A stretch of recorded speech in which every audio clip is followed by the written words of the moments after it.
More International Sports Center Kasarani for this last match of the day, 2025 League Playoffs quarter-final match between KDF and Equity Bank. These are two teams that are really renowned, who have played very well this year, won very many matches, won very many tournaments, and right now they are meeting in the quarterfinals for a place in the final match. The match started yesterday with KDF beating Equity 3-1. So Equity is trying to redeem themselves today so that the match can move to tomorrow. Otherwise, if KDF wins the match today, then it's all over and we'll have gotten all the 4 teams that have gone to the semi-final. So far, we have GSU, Prisons, and KPA who have advanced to the semi-final. So we are waiting for the match between KDF and Equity to get the final winner. Karibuni sana, it's me, David Lungao, Papa Lungao, taking you through this match. Wewe.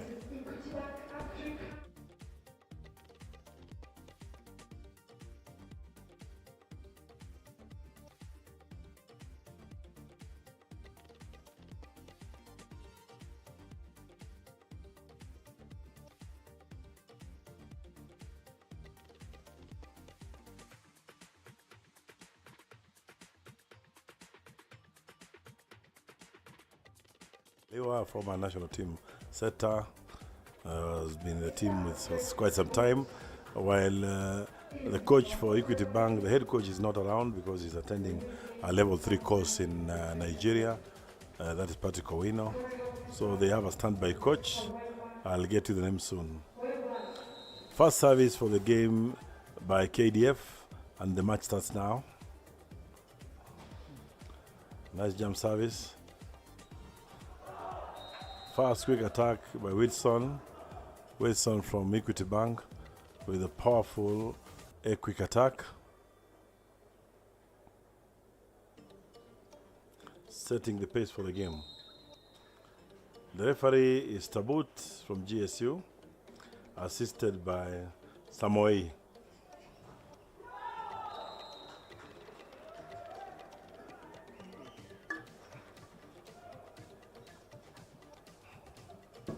A lot is expected from this match because being the final match is the final decider. Because all the other matches have gone 2-0, so is KDF ready to make another 2-0, or Equity are going to spoil the party?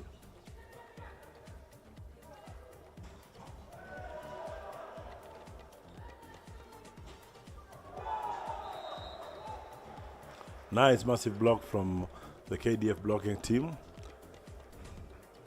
That is Sirengo. That is a wonderful and powerful block, massive block.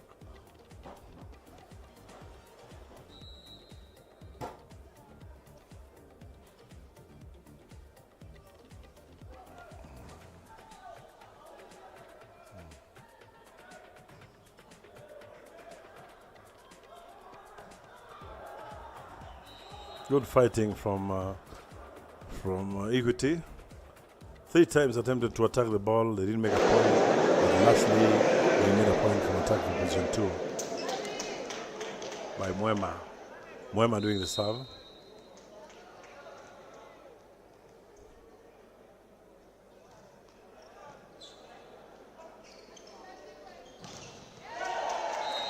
Good block from Wilson, massive block.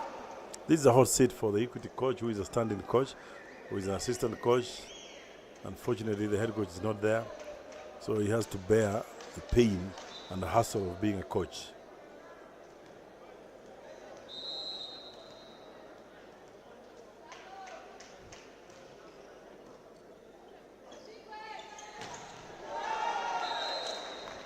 Nice kill from KDF. Scores are tied at 3-3. Angalia scores.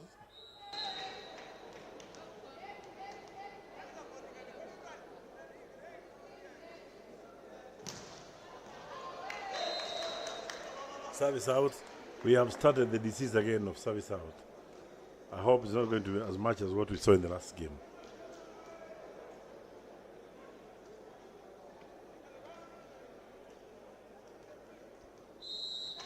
Wilson serving for Equity.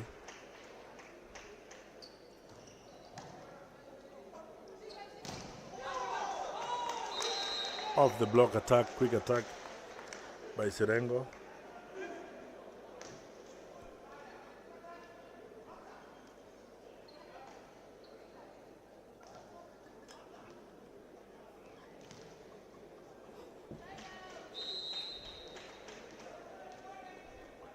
Four is the scoreline. Oh, poor reception from Equity Bank. An easy point for Serengo, blocking that ball to take the lead for the first time in this set. We have a sizable crowd watching this match because it has come in the evening. And we expect fireworks because this is one match that both teams play almost of the same standard. Nice attack from Gregory.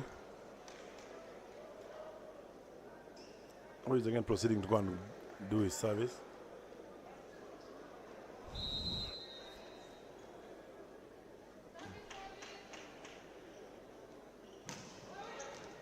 Service out. That is the second loss of service in this set. Jump serve hard, but it's gone out.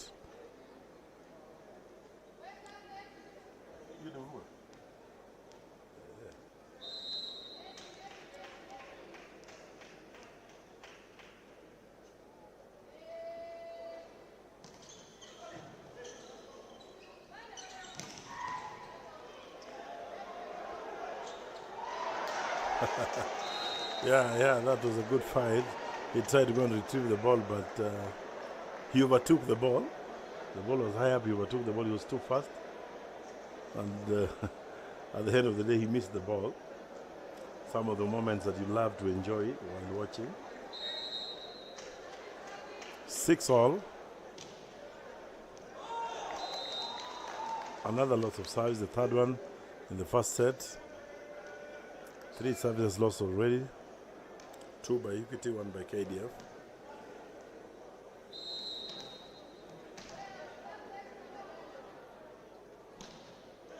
Oh no. Another service lost again. The 4th services. What's happening with this leg of the league?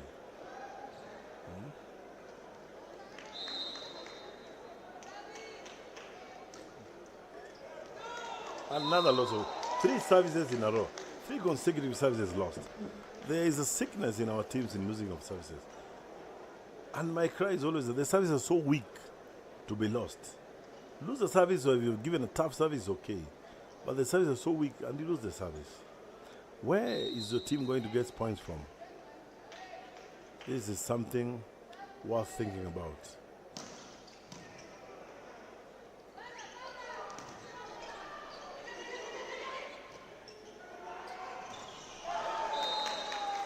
Attack on the net by Kibungei. Out of system, attack on the net. Very poor for him.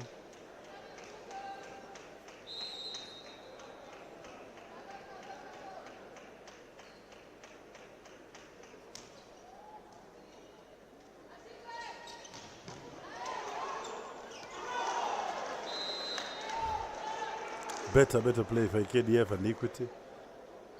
For me, I'll enjoy seeing teams that are playing very good defense, picking balls, following up balls, reacting to balls. To me, that is a better team.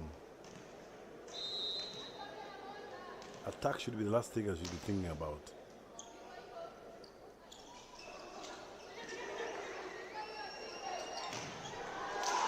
Kibungei, with his usual off-the-block attacks, very powerful young player.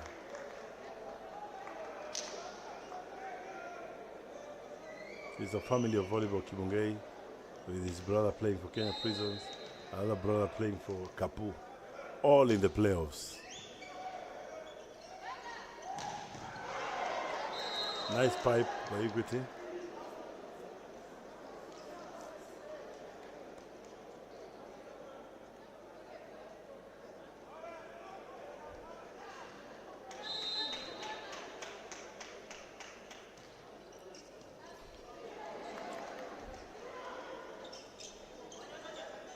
What a mistake by Serengo. Poor reception, then the ball has been retrieved, and then the third ball, you just throw the ball out. Scores are tied at 10-10. Equity fighting to win this match today so that tomorrow we come here. Because if KDF wins this match, then tomorrow there is no business here. All the teams will have qualified by 2-0 aggregate. So Equity has to save the day for tomorrow being a Sunday so that we give our fans also something to smile about.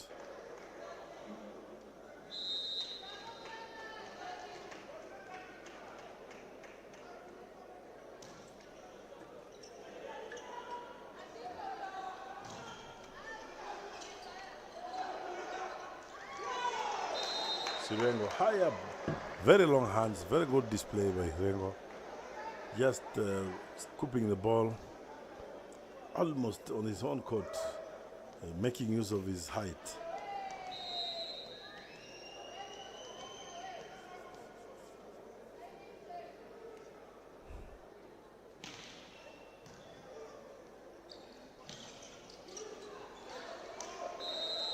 Another fast tempo attack, quick attack from Wilson, and Equity another point. Remember, all this is brought to you courtesy of Blazers TV and Trailblazers Volleyball Club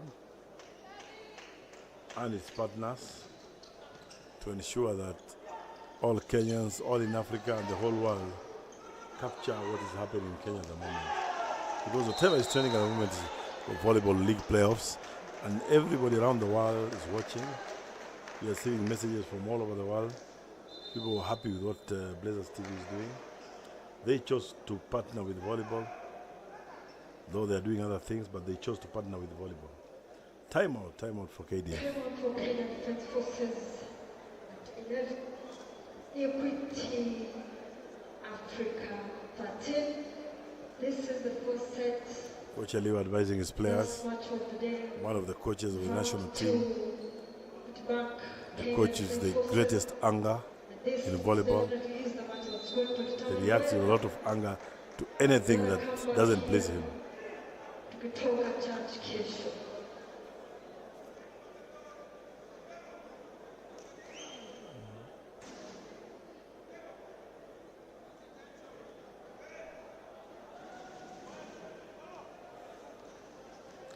Equity leading by 13-11 in this first set. We are halfway through the first set.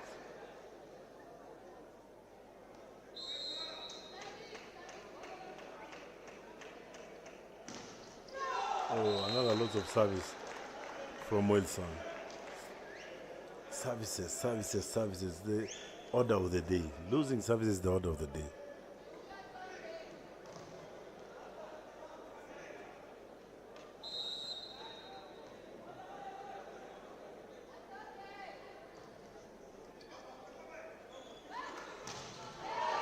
Nice attack from Gregory.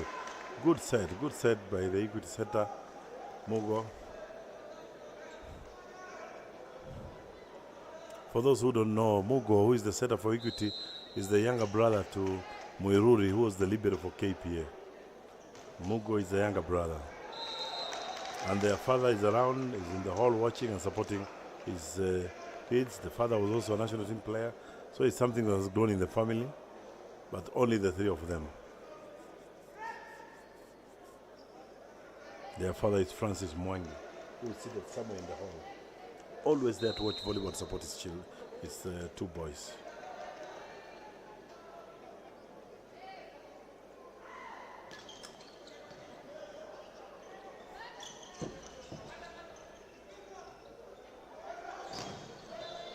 Good blocking there, but a good follow-up block. Oh, they've touched the net. So unfortunate. KDF win the points and goes. Serengo goes to serve.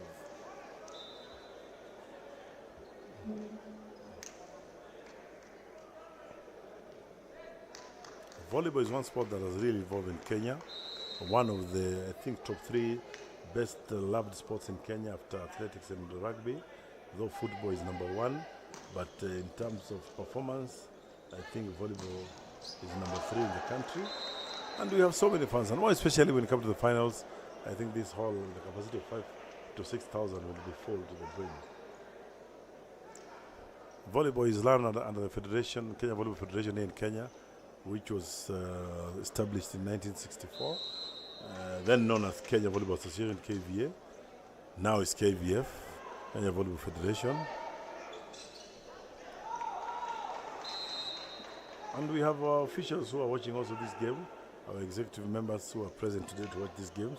Others are at Nyayo. Remember, at Nyayo Stadium, the ladies' games are going on, ladies' playoffs, where we also are yet to receive results from that side.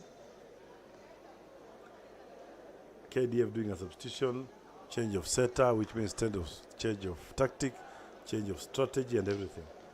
The incoming setter must have been given advice by the coach as to what to do when he comes on the court.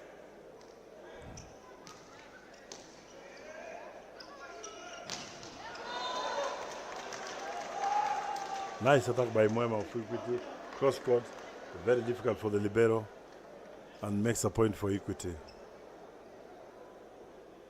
Equity as a team was not established a long time ago. It was a few years ago when it was started, and they've picked up very well. KDF is a long-time team in the Kenya National League. During those days, they were called as Kahawa team, Kahawa Garrison. And then at some point, the team was split into two. One was called Wagoners, which was based at Kahawa Barracks. Another was called Spanners, which was based at KASARANI. They both played in the league. They were very strong by those days. And then after some years, they came and joined and became one team known as Kenya Army, and then changed their name to Ulinzi, and now KDF. Their training base, I think, is at Moi Air Base in Eastleigh, while Equity trains at Nyayo Stadium.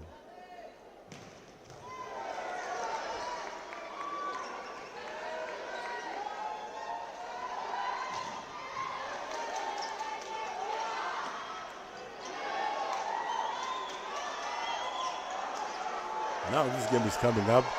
Oh, wonderful. What a finish, what a finish. What a pipe by Equity Bank. I think they're waking up from what they did yesterday. This is beautiful. The fans are happy. They're enjoying. This is nice. This is how to kill a point. This is how to kill a point. Equity leading 17-16.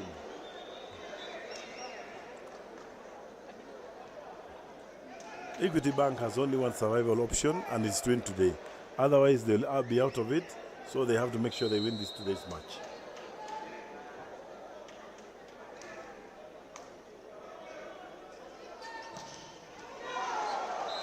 KDF equalizes with a position 2 attack.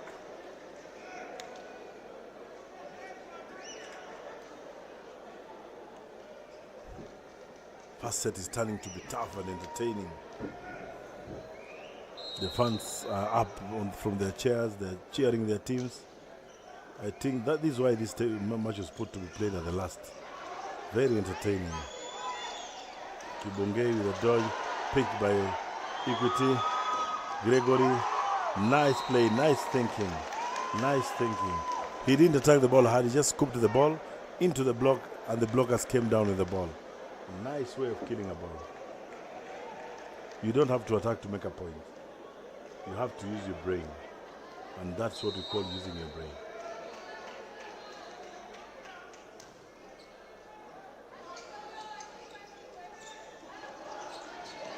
Equity have picked the ball again. Nice follow-up, nice follow-up. Good defense by KDF. Nice attack by Kibungei. Good outside hit. From the defensive fight that they have given KDF, they picked all the balls, gave it to Kibungei, who killed the ball. Nice, 18 ups, 18 each. These are some of the crucial moments that you don't expect a team to lose a point. I just hope the sickness of losing service is not going to come up this time.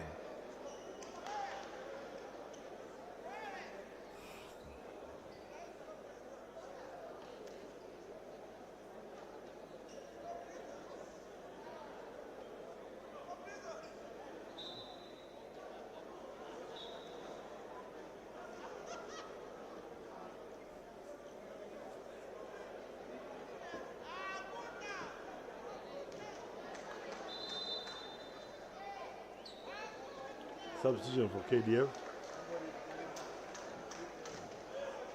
Number 4 comes in. an experienced player.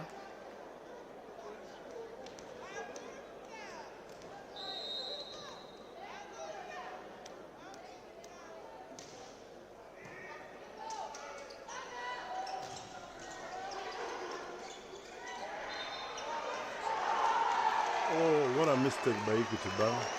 Net touch, penalized by somewhere. At the same time, we have an injury in the court, but I think it's something very light. KDF player was lying on the court, but he has been woken up by his fellow players. So a point for KDF.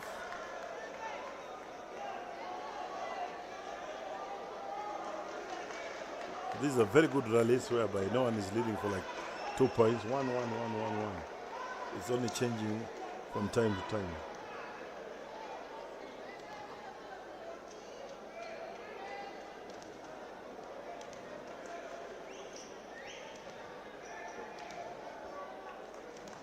KDF to serve, leading 19-18.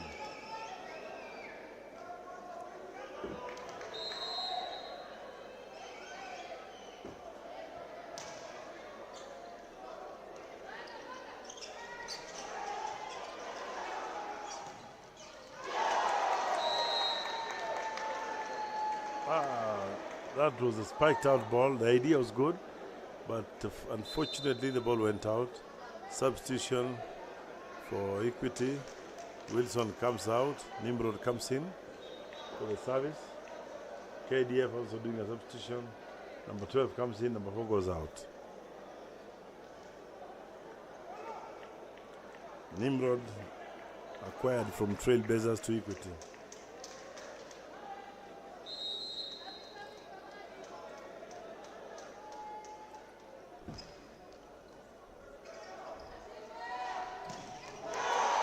Nice attack, powerful hits from the opposite of KDF. Powerful hits, very good technique.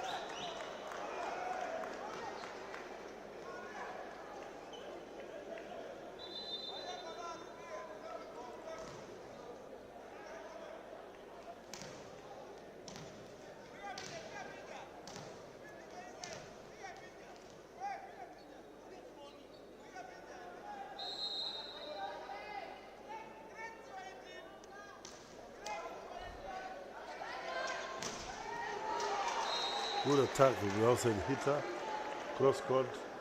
The defense pattern, the positioning for KDF was wrong because where that ball went, there should be somebody covering that place. So there's a bit of delay in the reaction. And this is something that we really have to do as a Kenyan men volleyball, whereby we know how to anticipate where the balls will go.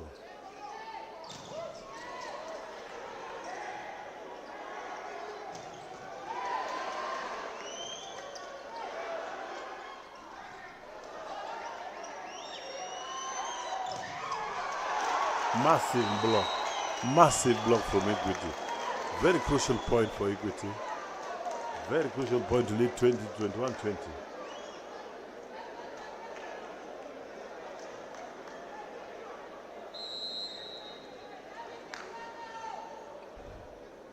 Equity service. Poor service from Gregory. Out again. Just after taking the lead, and then you return the point to the opponents. 21-21. Substitution for KDF. Number 2 out, number 5 in.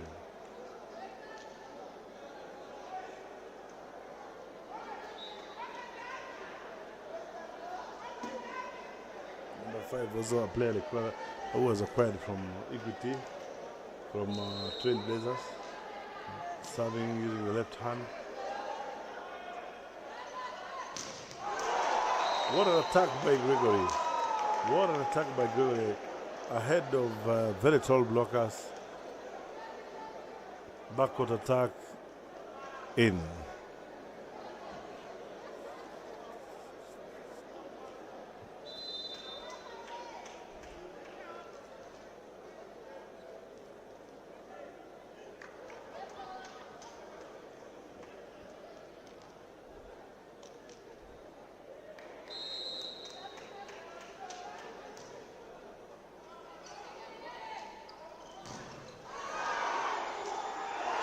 Nice block by Equity. Nice fight by Equity. The defense for KDF did not work out well. They picked the ball very well, but it went out. So Equity is now leading by 23-21. They are on match points. They are determined to win this set and maybe eventually win this match, because that's the only way out if they want to make it to the semi-finals.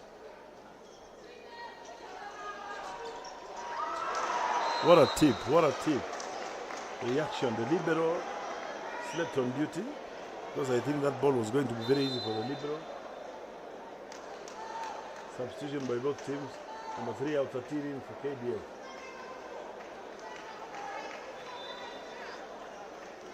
(22) KDF, 23 Equity.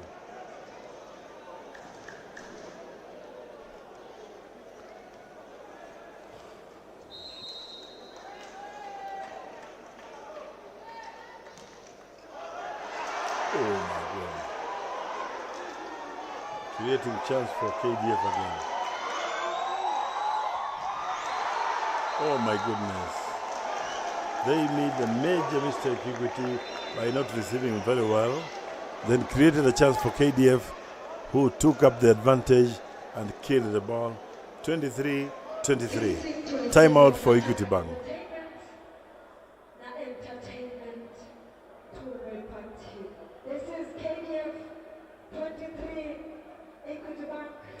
Get your Trailblazers replica jerseys by dialing that number, sending a text, book yours. The replica jersey for the team is only 1,500 shillings, and you get your very beautiful t-shirt, while the one with the polo t-shirts, which come in black, blue, and orange or yellow color, goes for 2,000. Please order yours now, and for sure you'll receive it on time.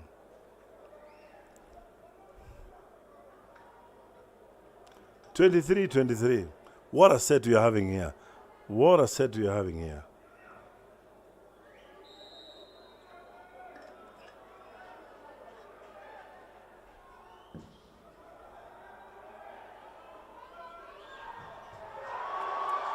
Mwema doing the kill. What a powerful line attack. What a powerful line attack. 24-23. Equity on match point. On set point. 24-23 Equity on set point. They really need this set to just set the pace for them to play the other two sets.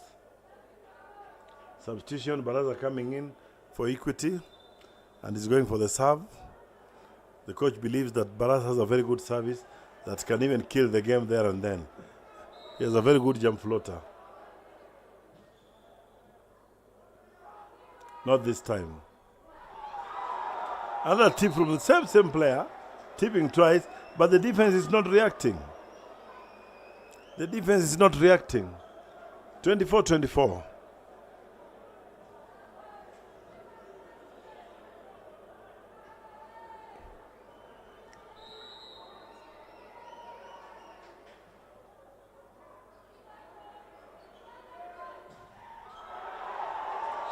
What an attack by Gregory.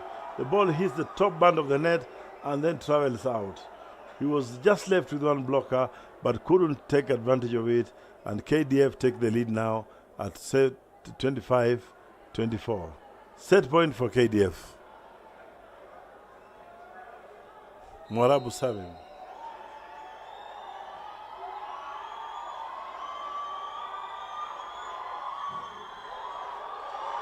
Good defense action.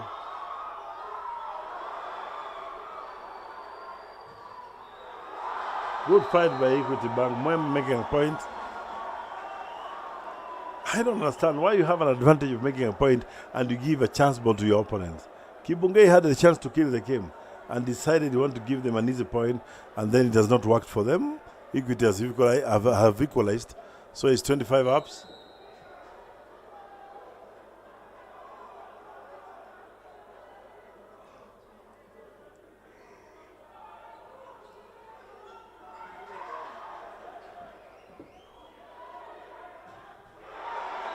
Nice attack by Kibungei. Nice out of system attack by Kibungei, giving KDF another point. 26-25. The set is yet to get a winner. Very close competition here.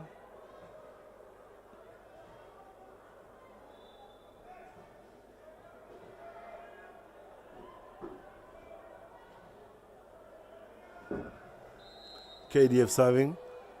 Match point, set point. Good kill by Mwema. Instant killing by Mwema. 26-26. What are we watching here? Very good fight between two top teams in Kenya.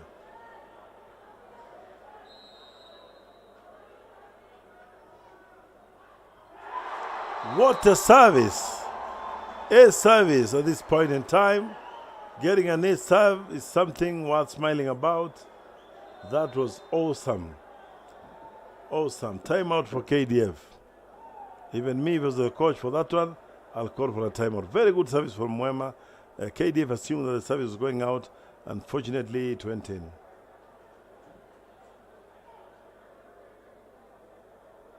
Equity Bank 27, KDF 26. Goma ikawa unaona.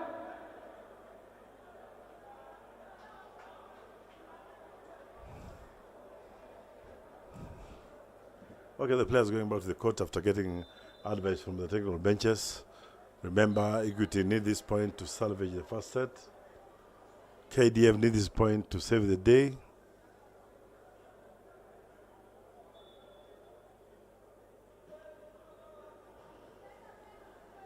Mwema service, serving for Equity Bank.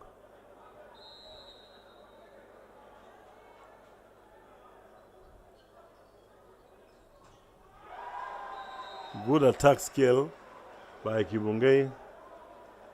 Very good skill, very good thinking to attack for off the block.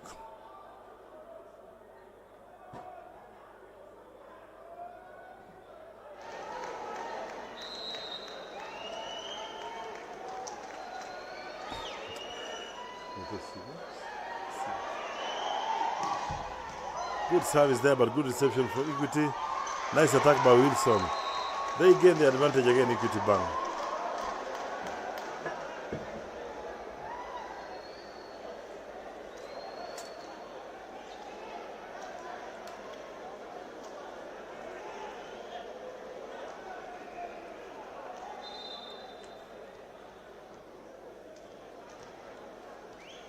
Wilson serving for Equity. They are leading 28-27.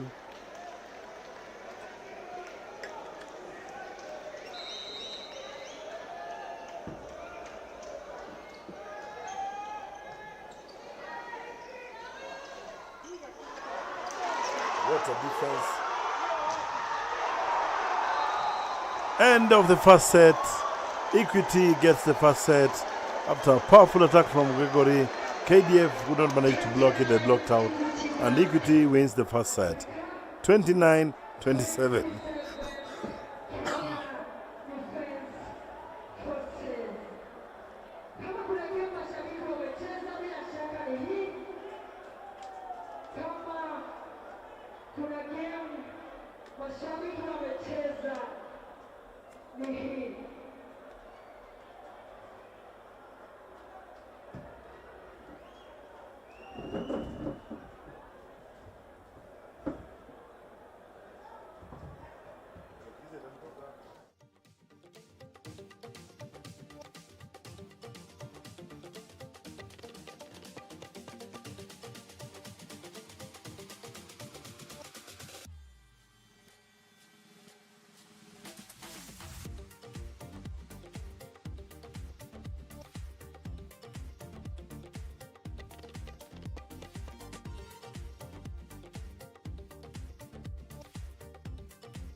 entertaining the contest between KDF and Equity, and you expect the same to continue in the sets to come.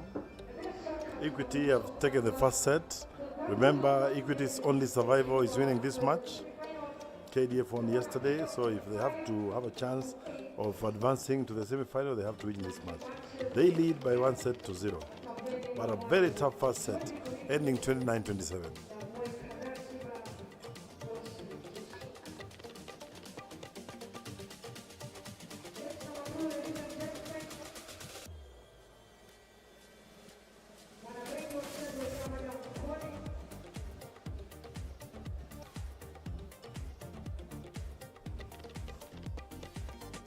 Thanks to all of you who are watching. Continue subscribing.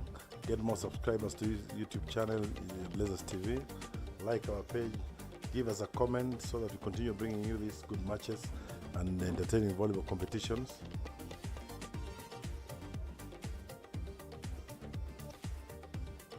Remember also to be part of this journey by getting your own replica jerseys of Trailblazers. They are selling the team uniforms at 1,500 and the polo t-shirts at 2,000 shillings. And you also have the hoodie, which is also very nice, so that you can order yours now and get it soonest possible. Start of the second set.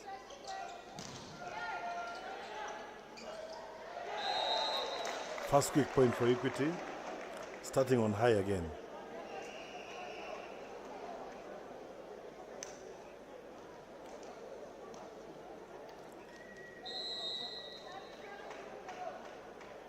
Mugo serving for Equity Bank.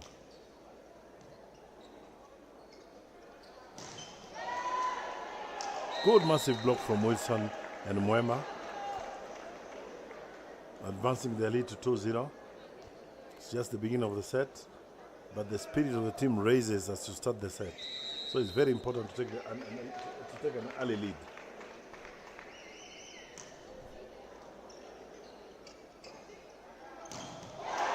Massive block from Mwema and Wilson again. Massive block. This is what we want to see. Massive blocking. Another point for Equity Bank. What a good start for Equity.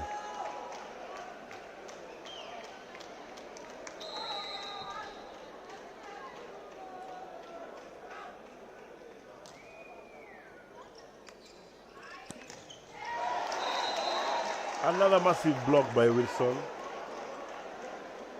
He has blocked a quick attack from Ochuli. 4-0. 4-0. Good start for Equity.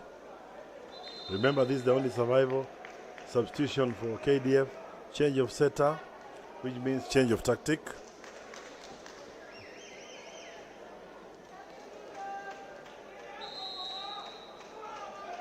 This is a very poor start for KDF.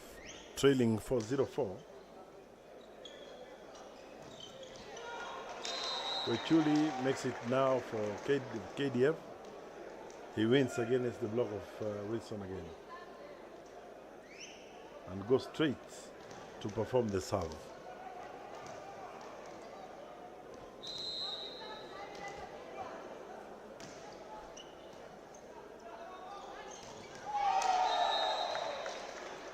What a revenge. Good blocking by Sirengo against Wilson. Remember, Wilson blocked 3 balls. Now he has been blocked again 1 ball. This is a good fight, a good challenge among young players that we have in this country.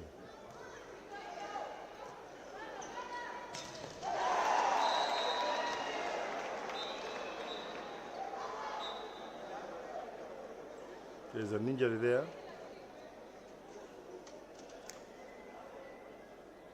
But it was a nice attack by Mwema. Sirengo delayed in a blocking. He came late, but the positioning of the hand was poor. I don't think that's where we place our hands when we are late, because it gave the advantage to the attacker.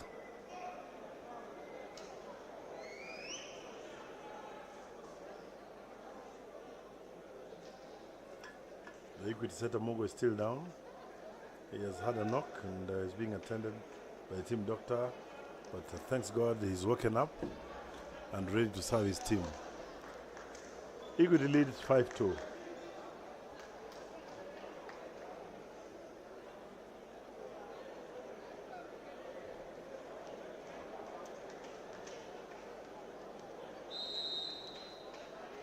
Remember to serve.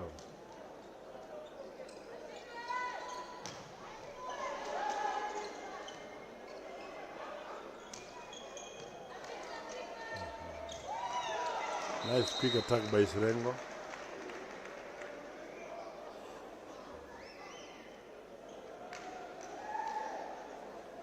There is a battle drawn here between Sirengo and Wilson. Two promising players, very good players, products of school games.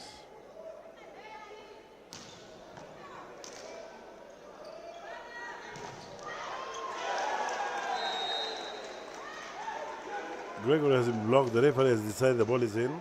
The Equity coach admits the ball is in. Very good spirit for the coach. It's not very normal because most coaches tend to advise the referee the ball is out, even they surely know when they know the ball was in. This is kudos to the Equity coach for telling the players the ball is in.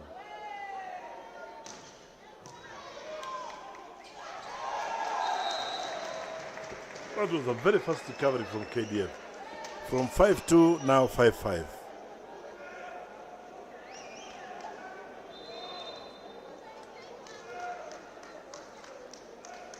Timeout for Equity Bank.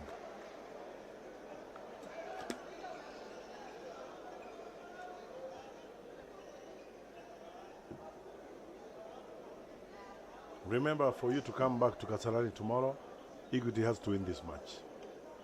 If KDF wins this match, then tomorrow is a bye-bye, no KASARANI. We wait for the semi-finals in Mombasa. The fans want to come here tomorrow. That's why they're cheering Equity by all means. Is KDF going to give in? Let's watch and see. That's the KDF captain, Chimani.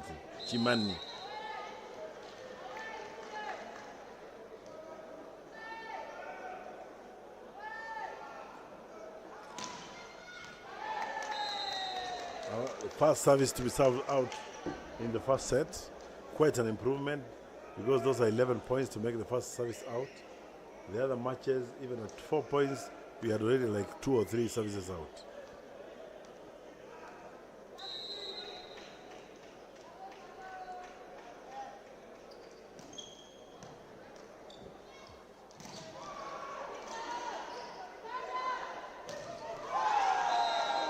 Good blocking by Kubungei. Kubungei of KDF, that was a good blocking.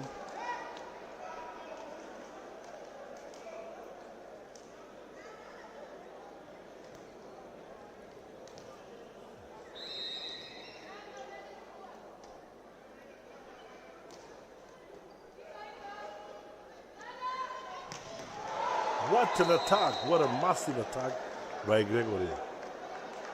This player is massive, very slim body, maybe weighs about 60-something kilograms, but the ball he hits is about 500 kgs. What a player we have here. All that, he serves out.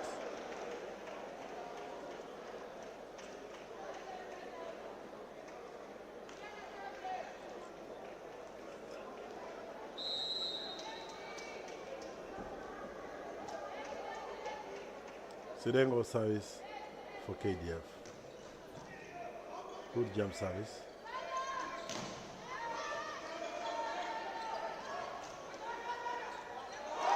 No. Unforced error from Mogo. You're not in a position to attack that ball. Just pass the ball over and plan for your defense.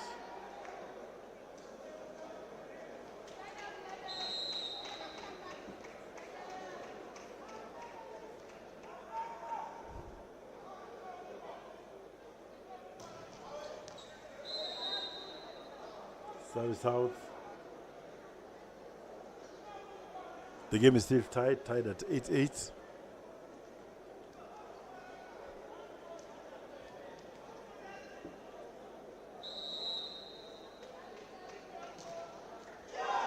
Another service loss from Equity Bank.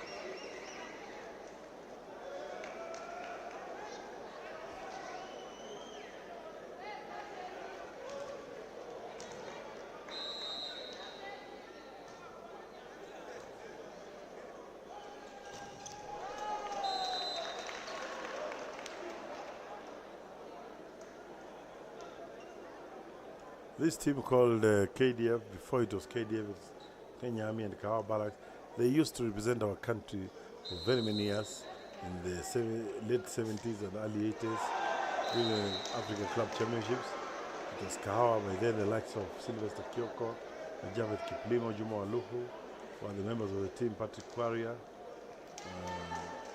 and Malakwen, Master Wahome. Those are Wazes now, but the team is still intact. So it's a team with great history, great history.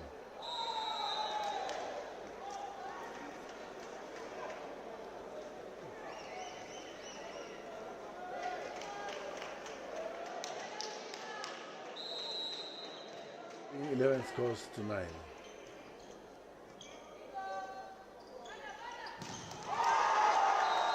Nice block by Kilengeli. Against Gregory. Nice block. Nice, massive block.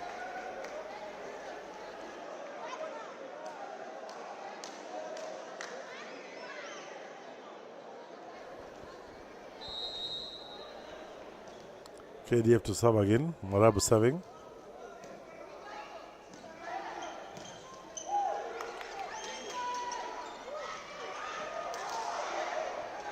Nice fight, nice defense. Don't let the goal go down. Good blocking by Equity Bank, earning them a point against KDF, who had the chance to make a point but wasted.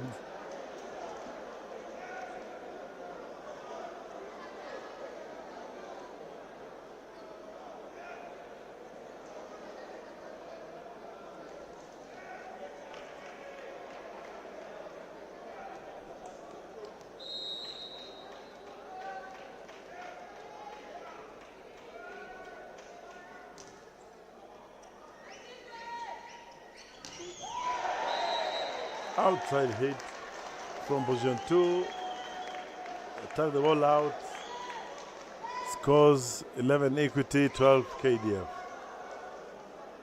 Remember, this is Moi International Sports Center Kasarani, the 2025 League Playoffs quarterfinals match between Equity and KDF.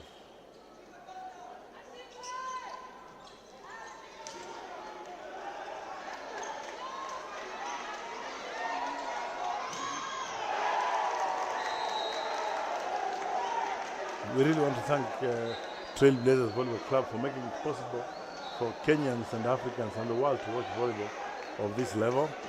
Was it not for them, then only those who are at Kasarani here would have been watching these matches. But because of their work and good heart, everyone is watching this game live on YouTube, Blazers TV, and that's why we ask you to subscribe, like, and give a comment.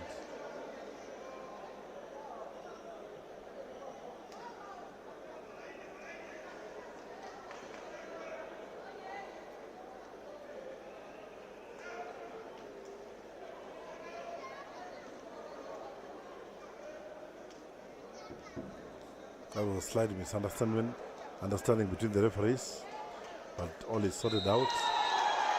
And the decision has been changed to favor KDF. Initially, the referee had awarded Equity the point, but after consultations, he has decided to change his mind and award the point to KDF.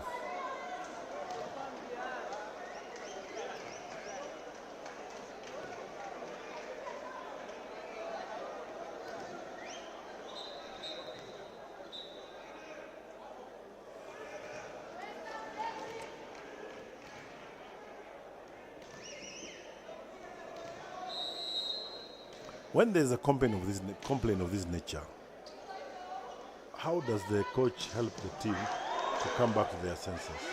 Because all the players are going to the referee to complain. Now that calls for the coach to be very intelligent, because whatever decision he makes counts in whatever the game, the other points are going to come. Because if you let the players all concentrating on what the referee is doing, you have very high chances of losing another 2 or 3 points.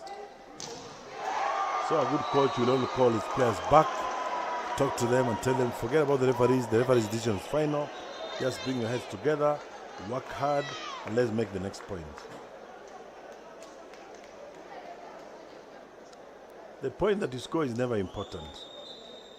The point that is to come is the most important. So always think about the next point, not what you've already scored. That is history. It's in the store. Nobody's going to take that away. Always plan and think about the point that is going to come. That is how we blend our players. That is how we teach our players. Sometimes you find other coaches concentrating much on what has already happened. That will never come back. That is history. Focus on what is to come ahead of you. That's why it's important when there's an argument, the coach plays a bigger role in bringing up his team back to their senses. The referee has called on the second referee, maybe to inquire about something.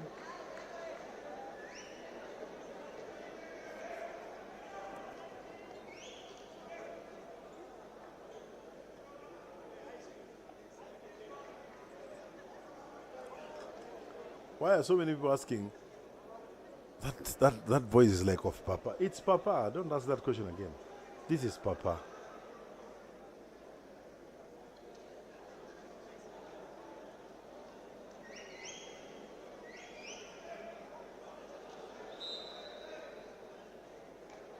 There's something that happened, and the referee is issuing a yellow card to one of the technical officials of Equity Bank.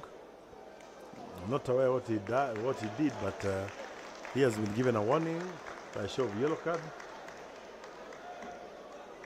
And it can be costly to the team because if they make another mistake, they'll be given a red card and lose a point.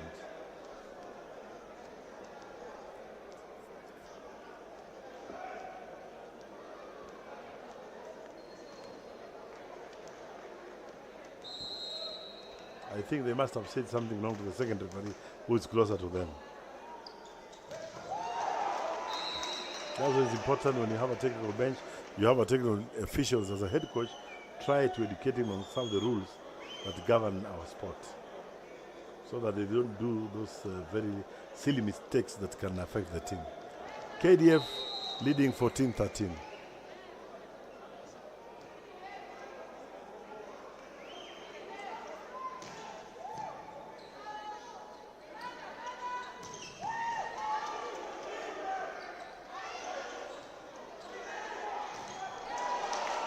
Nice attack by the outside hitter of Equity Bank, off the block.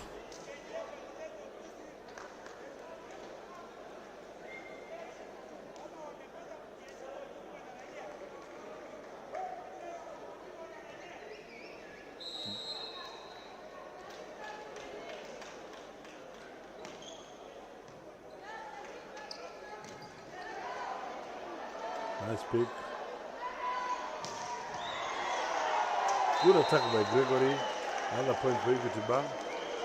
They are now leading 15-14.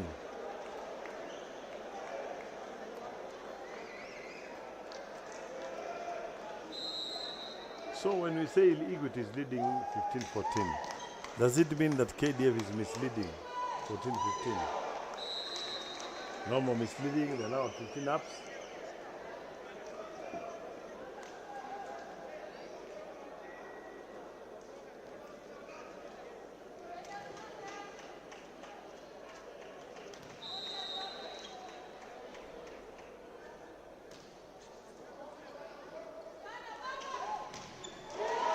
Nice attack.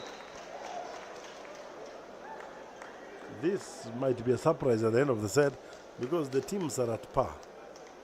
Point after point, point after point.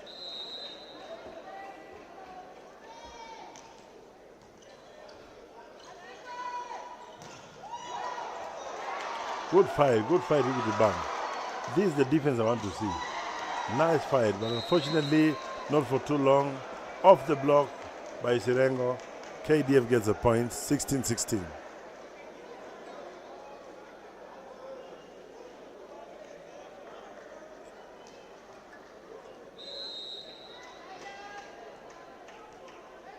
Sirengo service. Oh no, again. We are going back to the senses again. Loss of service.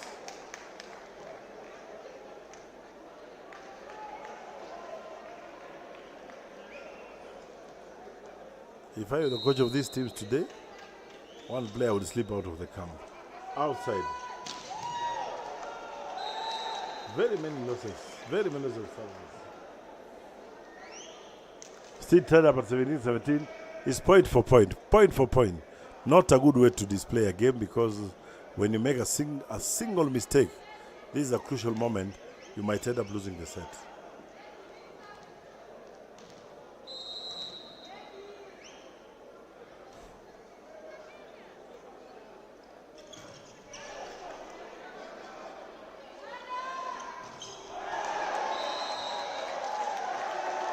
That's off the block. It was touched by the blockers, and they accept. So eager to get the benefits. Baraza coming in. Very good float server.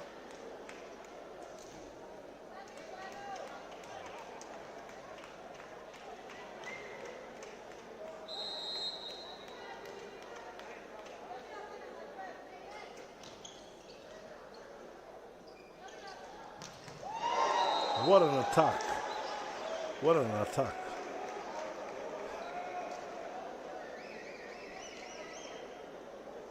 That was a very powerful hit on the line by the outside hit of KDF.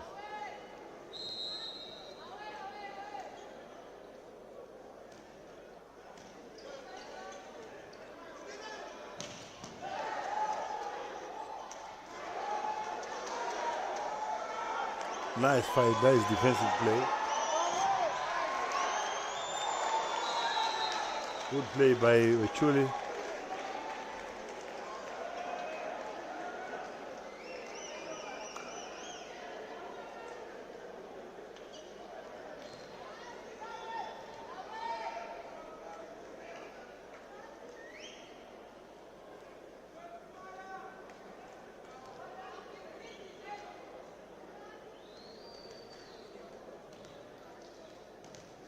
KDF to serve again.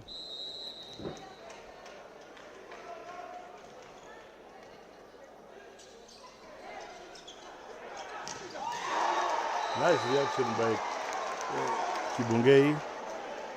Alfred Kibungei, that was a very nice reaction. The ball came very fast and reacted faster into attacking the ball. Where is the set going? 18-20. For a very long time, the team has a 2-point lead.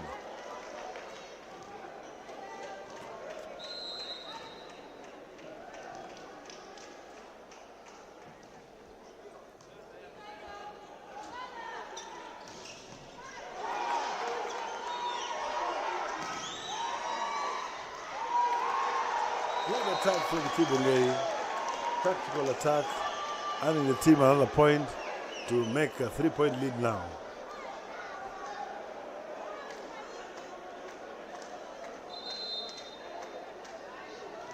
Change of setter.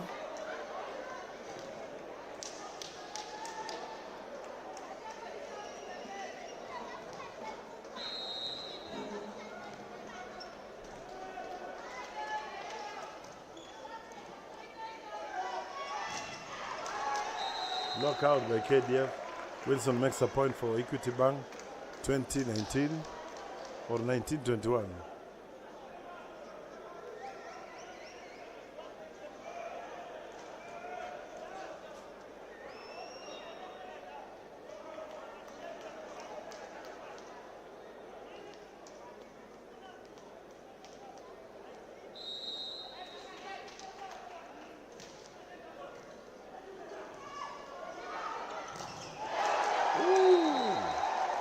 Massive block.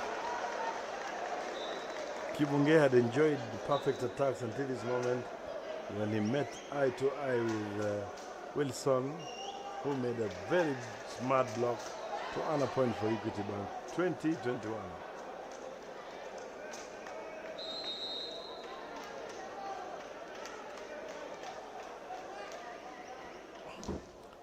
Good float service.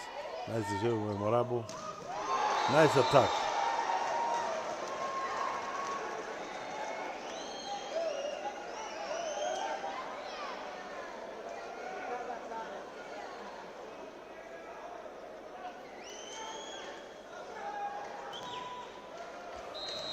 $22-20 for KDF.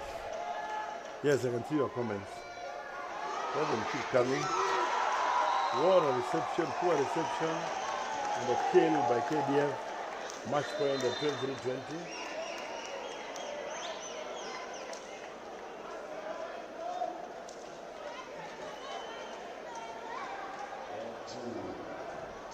Time out for Equity Bank.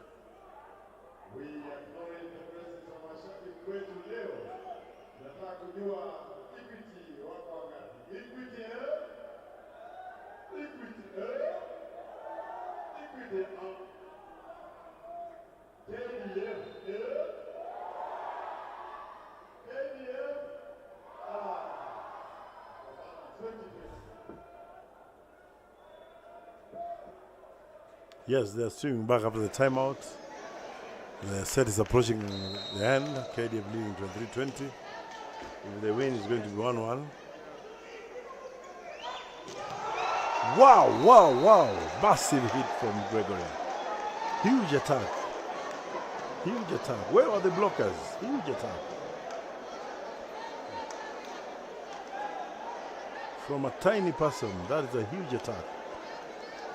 It should act as a motivation to the other team members as they fight to recover this set, which is almost gone. Another massive attack from KDF by Sirengo. Fast tempo attack. Set point at 24-20.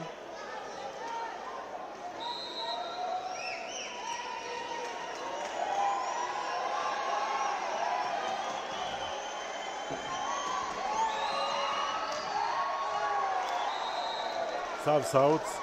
Tough jump service, that's okay.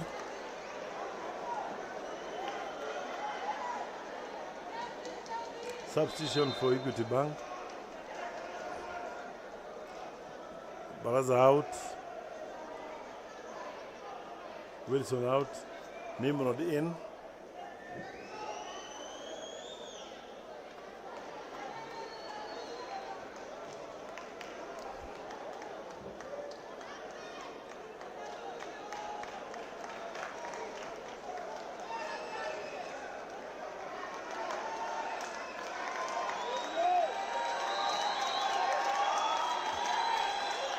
Equity is having KDF on set point. End of the set, and KDF have recovered the second set, and now they are tied at 1-1. Very good set, very good entertaining. Fans have been entertained. Very good fight between the two teams. But now the game match is tied at 1-1. So we are here to wait for the third set. And as you wait, see the number on your screen. You have to order for your replica jersey for the players, retailing at 1,500, while for the technical officials or the polo t-shirts are retailing at 2,000, including the hoodie. We take a break and let's talk at the start of the third set.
back to start the third set.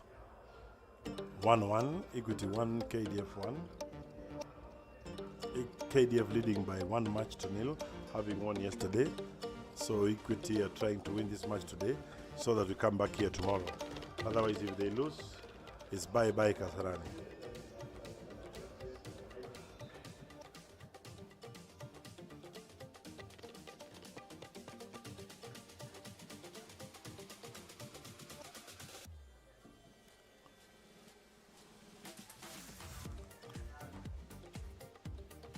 Yeah, the second referee is watching the R5 rotational slip so that we start the third set.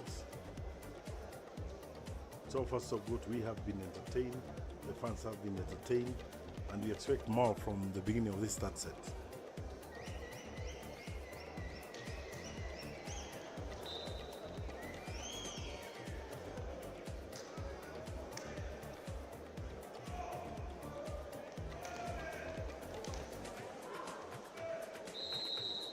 KDF to serve. First service out. That's how you start a set? No. But it has happened, you have to encourage the players to keep on fighting.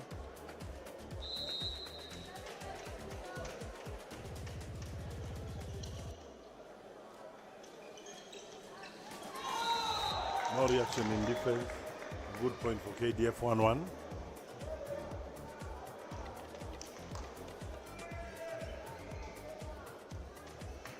When I look at the numbers at Kasarani, we should be having at least 500 fans who have come to cheer their teams this evening. But I have assured you during the finals, which I hope and believe will be played here at Kasarani, all the days it will be full to capacity. Because volleyball is loved by many because of the entertainment that we offer.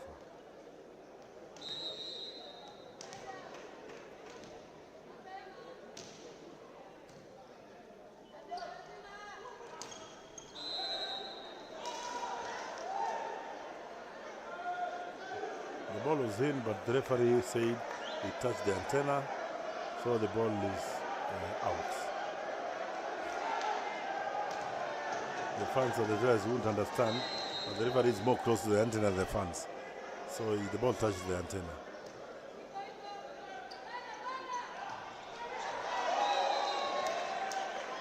Two consecutive mistakes by Moema, making KDF lead for 1.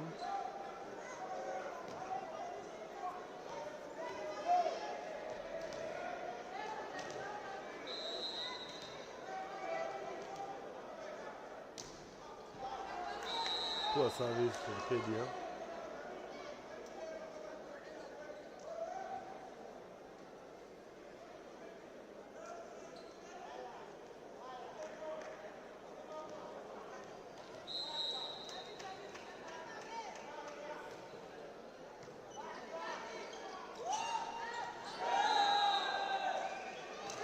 A point for KDF there.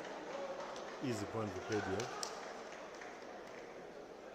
When I see these Equity uniforms, I tend to remember my heydays when I was playing for Railways, because those colors were colors of Kenya Railways. So Equity has come out to take all those colors. So I remember myself. What a jump serve, what an ace service from KDF. Equity could not control that ball. So KDF is leading by 6 scores to 2. This young man who is in his second season with KDF has improved so fast.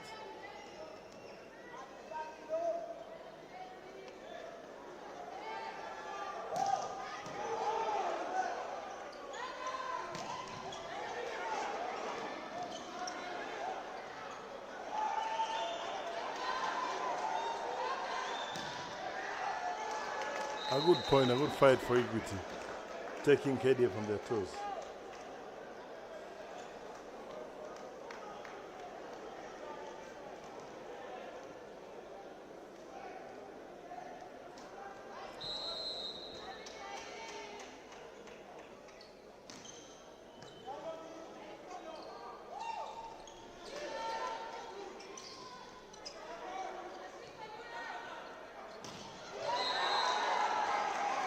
good point for Kibungei.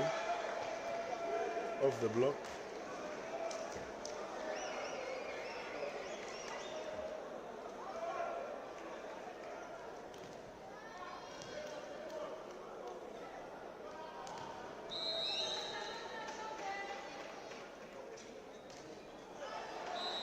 Lots of service again. Do our coaches really ask their players where they will be 10 years from now in terms of volleyball? I'm not sure. Because a player, you should decide yourself where you want to be in the next 5 years. You want to be where you are, or you want to advance to the next level? What do you need to do to advance to that next level? If you know, then do it.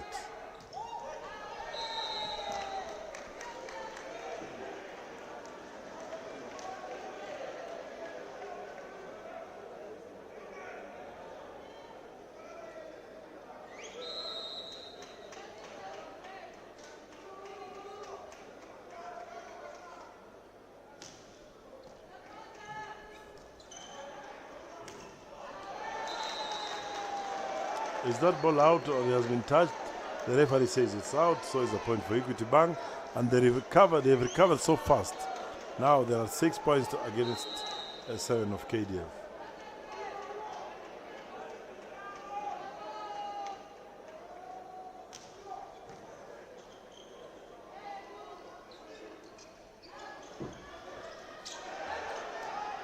Better defense, though the action was a bit bad.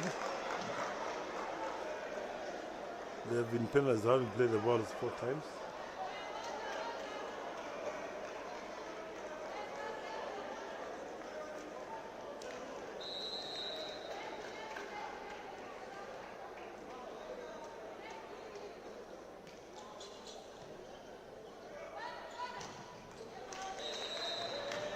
Another point again for Equity Bank. 7-8 are the scores. KDF leading.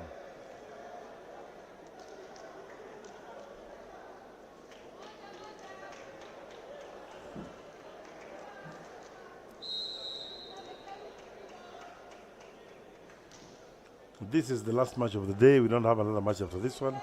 We start the matches at 9 a.m. with GSU playing against Kapu and winning 3-0. Then just followed up by Kenya Prisons playing against Forest Range. Kenya Forest and Prisons won that match. The other match was KPA against Trailblazers. KPA won that match, which means all the 3 winners have already qualified for the semi-finals of the 2025 League Playoffs that will be held in Mombasa. Now this is the last match where we're going to get the last qualifier, either today or tomorrow, depending on the results of this match.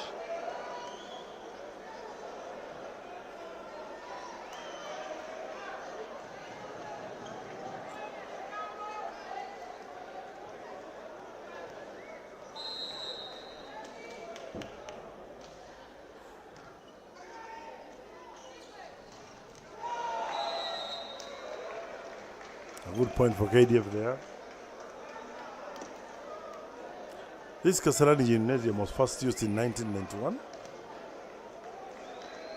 or 1990 after it was built following the successful hosting of All African Games in 1987, where our volleyball ladies team won a silver medal. Egypt won the gold. It was the first time our ladies were participating in the All African Games.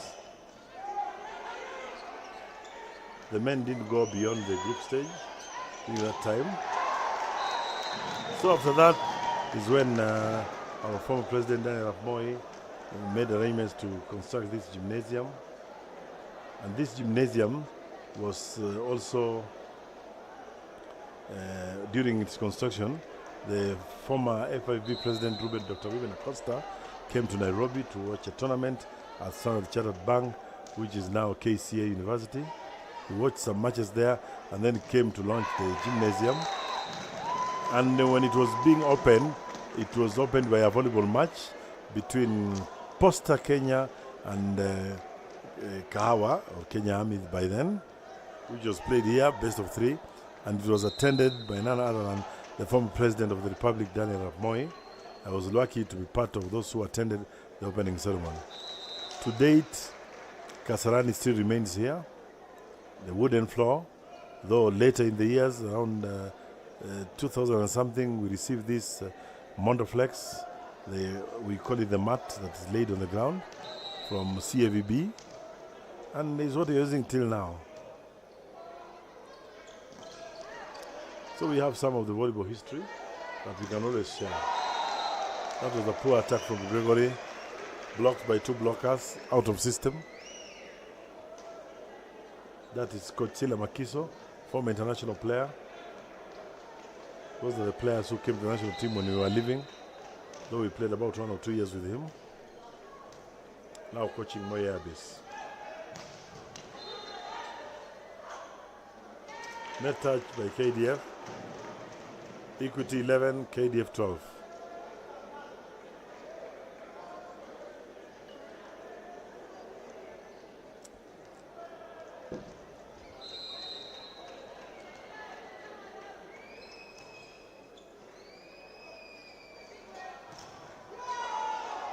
KDF score another point from poor block formation by the Equity players. Why do you create a space between you and the net? That gives the opponent a chance to penetrate the ball through.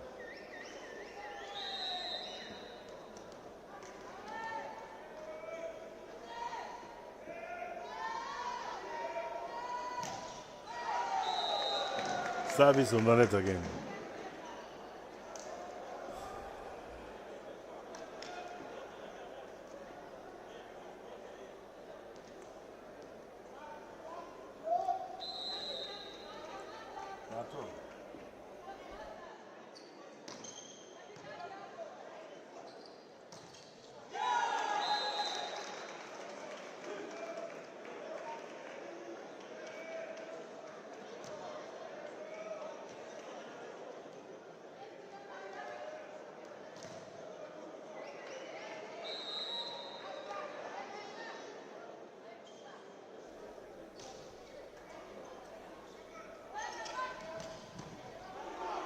Good defense by Chimani. The ball is played out, so the point goes to Equity Bank.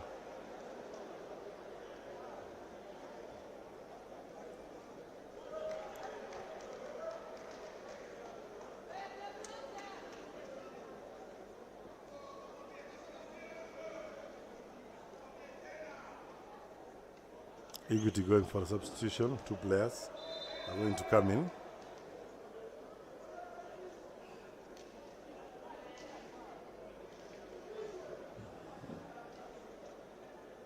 Change of setter.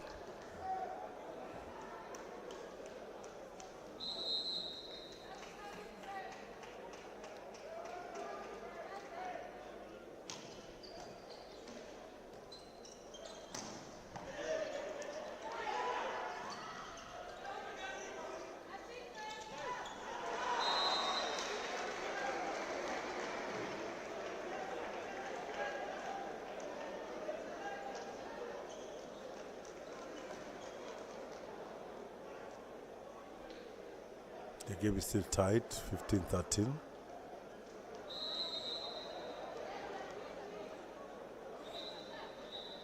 With 2 points lead, the game can still be regarded as very tight, and it can go either way.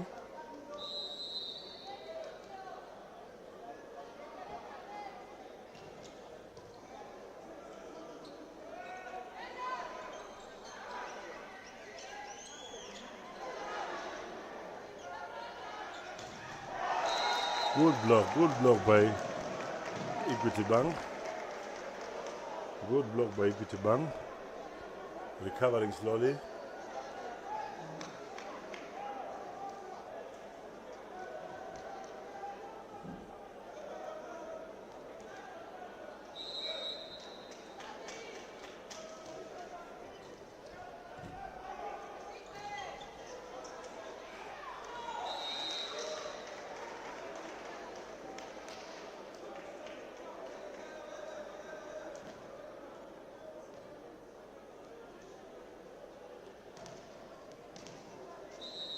KDF serving. What a poor serve, what a poor serve. Very casual, and then the service on the net. I'm having a headache. Services would bring me headaches.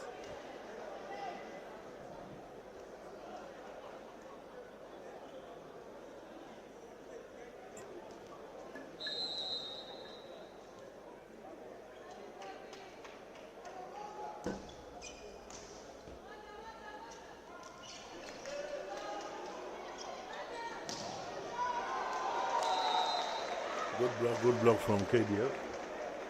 Maintaining the 2-point lead.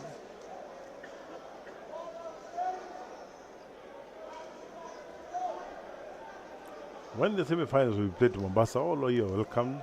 You can travel down coast. It's only less than 500 kilometers away.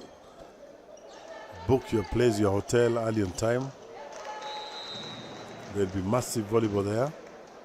The volleyball will be played at Makande Hall. That is a hall owned and managed by Ports Authority's team.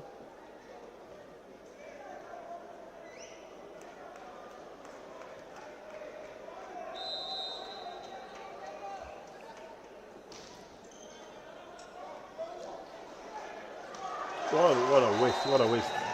That is not what I call a waste. Players are fighting for the ball, and the last person to pass the ball over the net just wastes time, the ball falls down.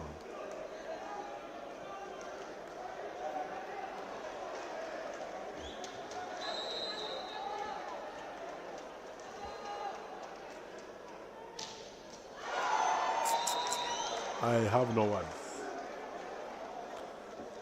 I think I did a good thing to retire from coaching because I wouldn't swallow these things.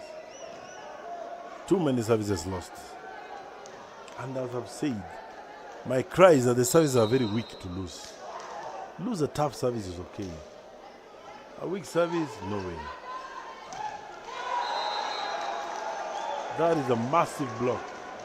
The idea was good, the combination was fantastic, but the blockers were ready and standby. So they managed to kill off Gregory.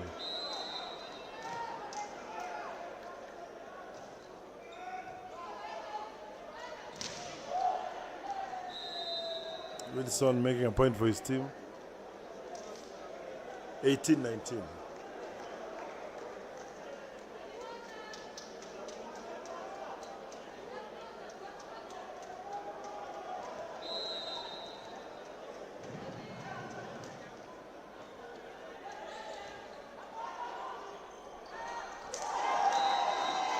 Wow.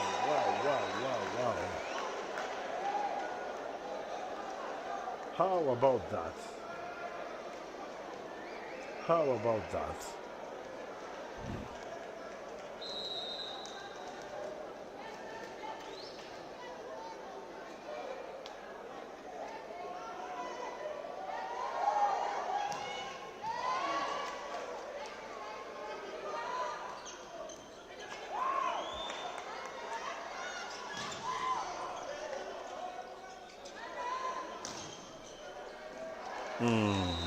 Poor technique. Poor technique by Chiman the libero. Why did he have to play a pancake? That ball was away from the other team members. He would have hit the ball to come back to the court. But the coach is saying nice effort. To me, no effort there. That is wastage.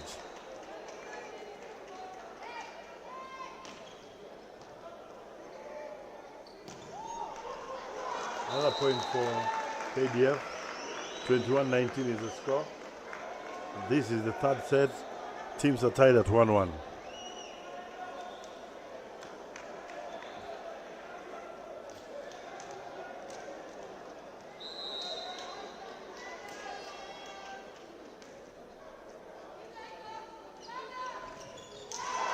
Oh, what a block, what a block. Simple attack, but a good block for the KDF setter. His first block of the game. And a massive point for the team. Timeout for Equity Bank.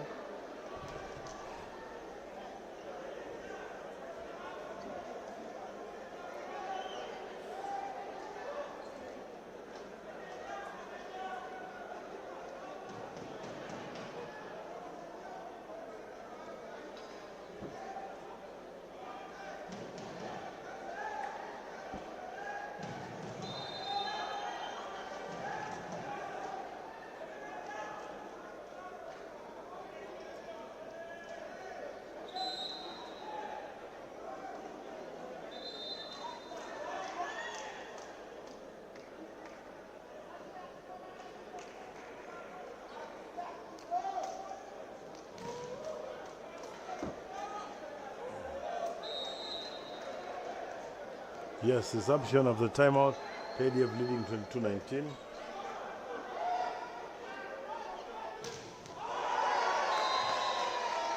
What an attack from Gregory, but unfortunately the ball was hit wide and KDF make it to the match point.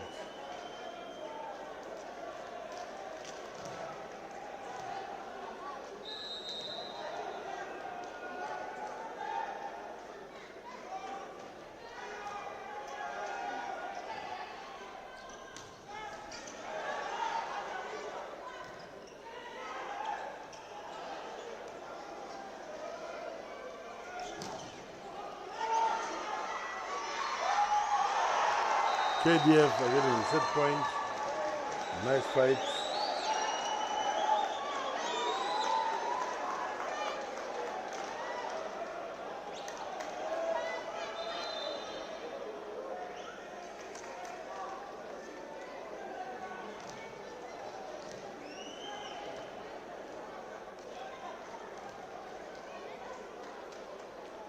KDF are looking for this final point to win this set and make it 2-1. Kibungei with a serve. Nice reception. Gregory attack. Big attack. That's a big attack. Inside the front court. A point for Equity Bank. Scores 20-24.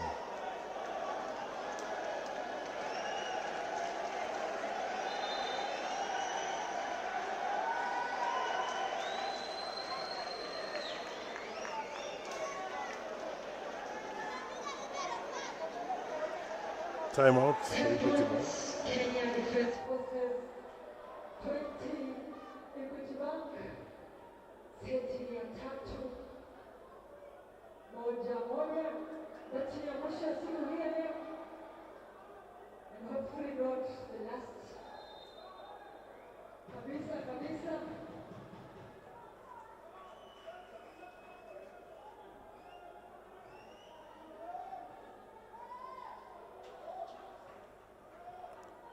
Now resumption of the set again. Equity the serve trailing at 20-24. KDF needs to use 1 point to salvage the set. Gregory serving. A serve from Gregory. The ball hit the net. The setter for KDF was not aware what was happening, and the ball just fell a few centimeters from him.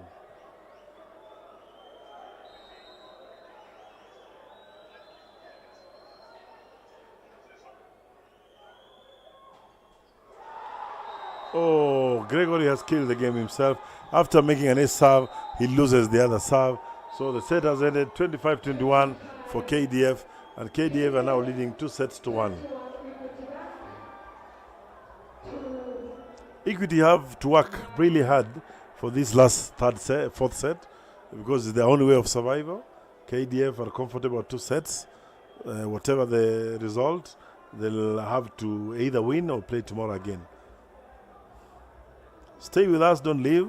We are taking a short commercial break, and then we come back with the 4th set.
Yes, welcome back. We are ready for the fourth set.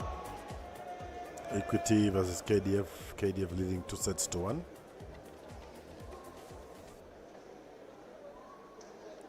Everyone fronting for Equity so that the game is prolonged. But KDF wants to finish this game. They only need this set to kill off and qualify for the semi-finals. Equity's chances of qualifying for the semi-finals means they have to win this set and win the fifth and hope that they play again tomorrow and win. Start of the fourth set, Equity service with Mugo taking the serve.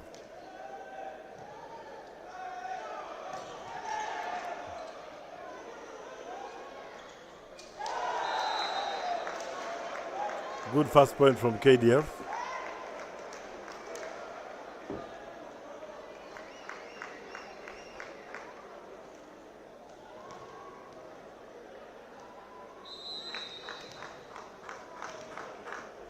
KDF serving.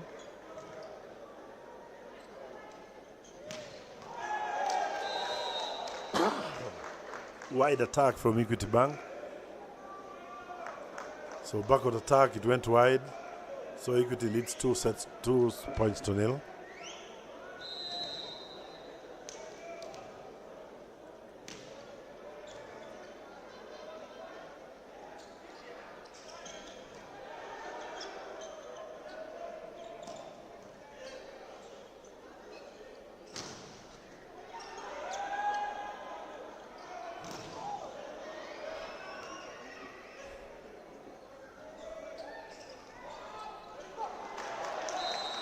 That was a tactful play by Gregory.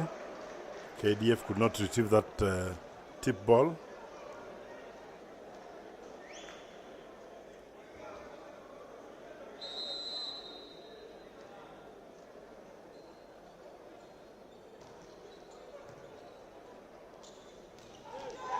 Nice quick attack from Sirengo.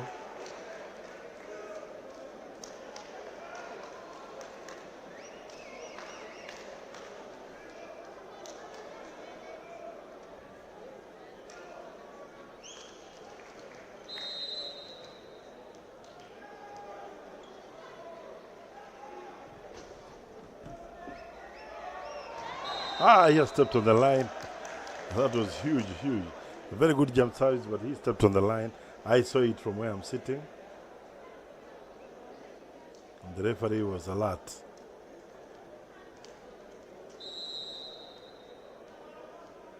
Equity service. What a block, what a block. What a block from Equity Bank. Score set at 3-3.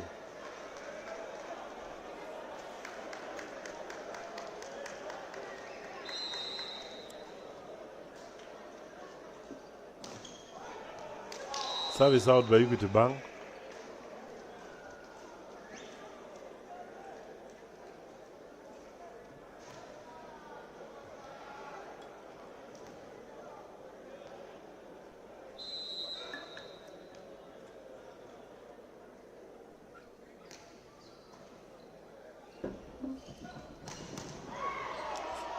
Nice attack by Gregory.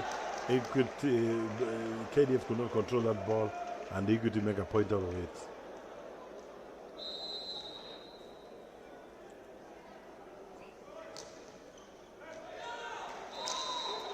As I'm watching the cameras, I think some of the players who are sitting on the bench are not doing the right thing. I don't know if their coaches are not saying, because they are just seated on the bar that is at the substitute corner. They are supposed to be warming up at that square mark, but they're just seated, waiting to come in. That means if a substitution is done, you'll come on the court not prepared to play the game. This is something coaches have to watch, and also the second referee. Second referee should be advising the players not to sit on that and stay on the square, 3x3 square box, and be active and do some warm-up, so that whenever called upon, you're always ready to go in. But you can see from the pictures, they are seated comfortably. We don't know who to blame. Game is still on. KDF leading 6 points to 5. KDF needs this as a last set. Equity needs this as a survival.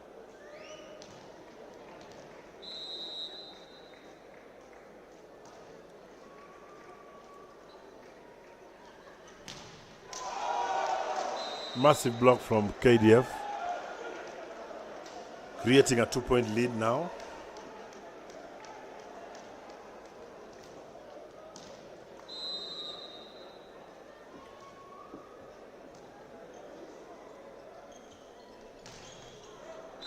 Good attack from Equity.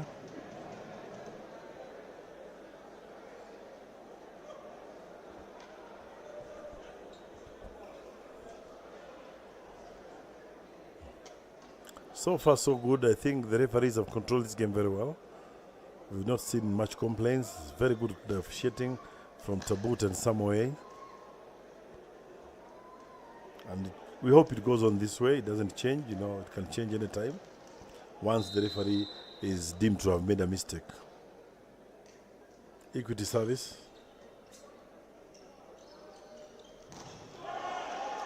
What a massive block by Mugo and Wilson.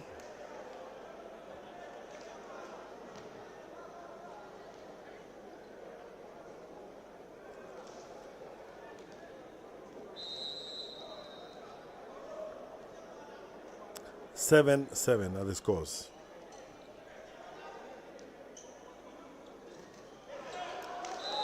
Poor attack from KDF.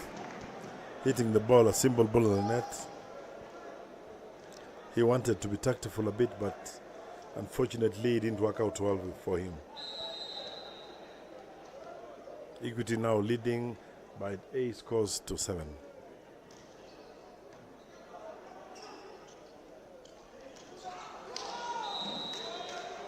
Good tip ball from KDF.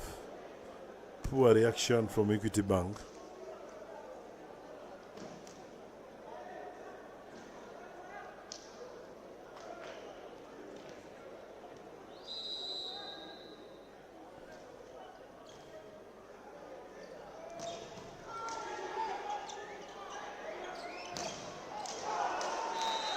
Nice attack by Kibonge off the block. Off the block to give a 1-point cushion, 1-point cushion again. They are leading now by 9 points to 8.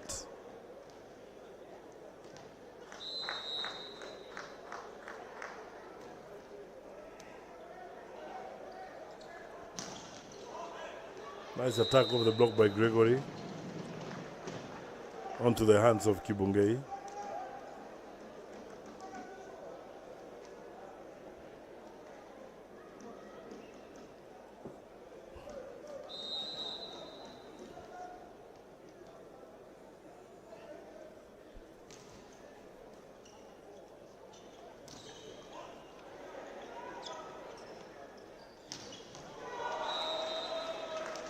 Good attack from KDF.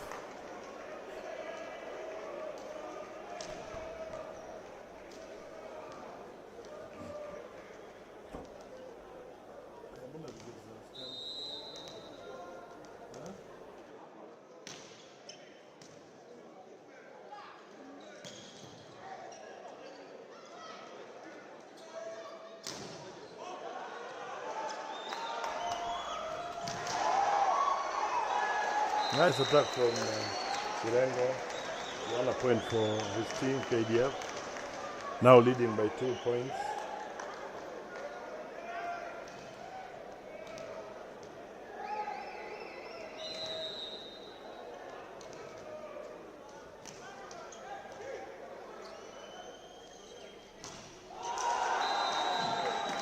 That is a mistake, huge mistake by Gregory.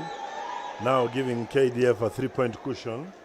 Remember, Equity is fighting from behind, so it's not good for them to let the range to be so big, because they'll have to use a lot of energy to fight. But I know Equity has fighters, so this game is still very clear.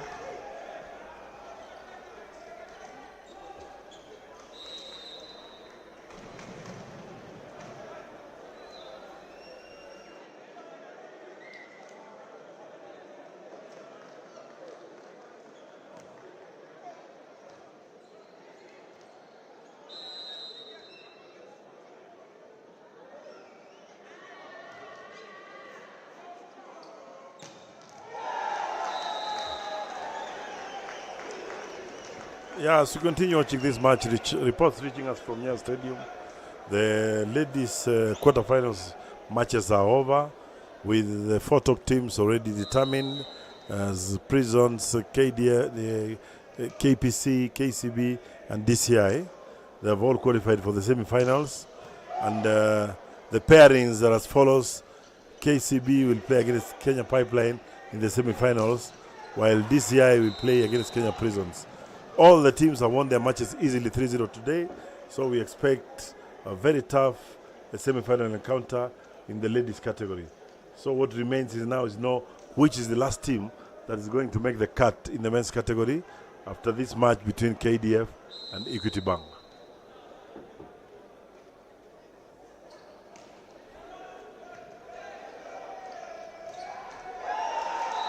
Nice attack from Sirengo.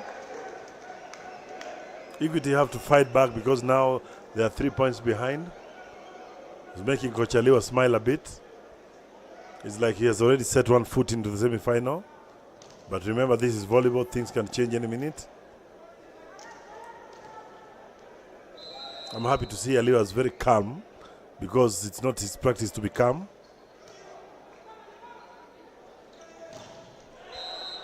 Good point for Equity Bank.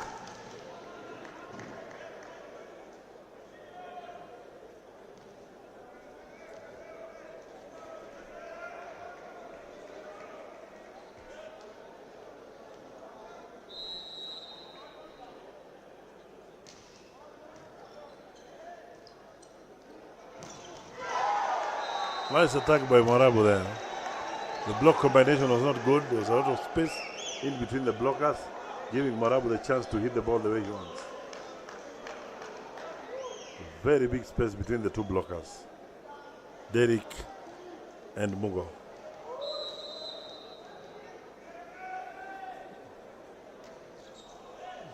Service out by KDF. 13-12 is the score. KDF leading. 13-15, sorry. KDF leading.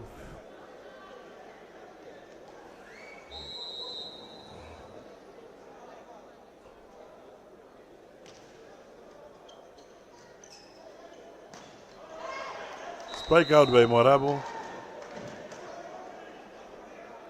14-15. The gap has drastically reduced to 1 point. The KDF set is down. He's claiming to have been injured in the ankle. They collided with his fellow player, so he needs some medical attention.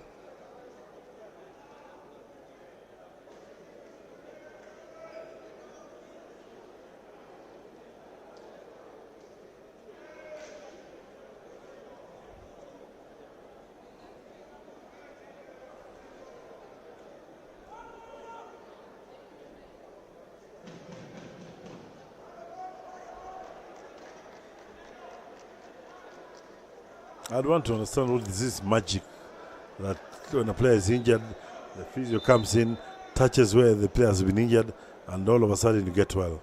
I would love to understand that magic.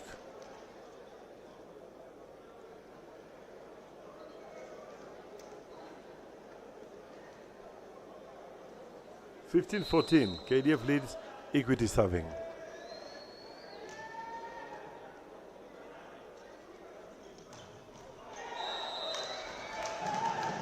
Spike out. Scores are tied at 15 ups. Timeout for KDF. The coach has felt that it's time to talk to my players and maybe give them more advice on what to do. Having led 3 points, now the scores are tied. There must have something that has happened that is not right.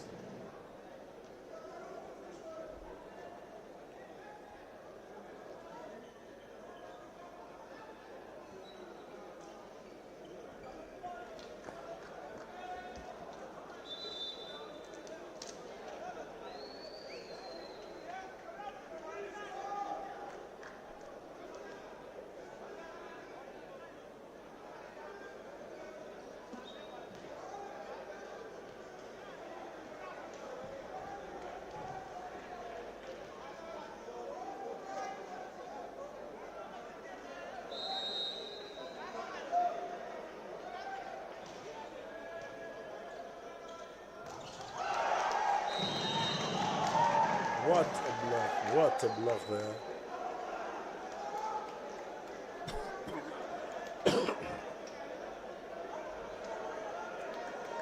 Derek was just coming in this set, giving it a massive block and taking the lead 16-15.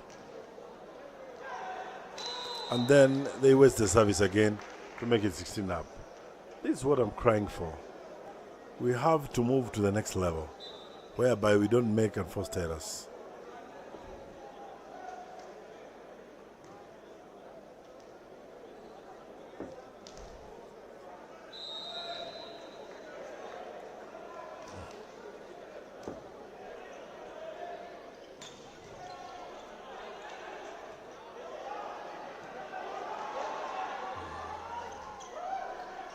Oh no.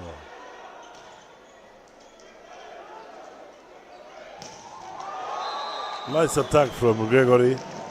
Nice backward attack from Gregory.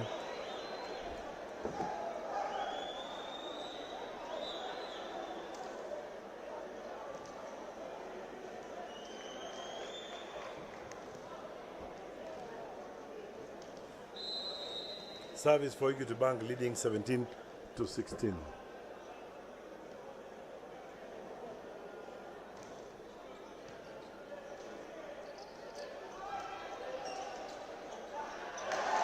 Nice play by Equity Bank. He saw space and made sure that he plays a one touch to the same place that is empty. That must be a beach volleyballer, because that is it normally happens in beach volleyball. The new setter.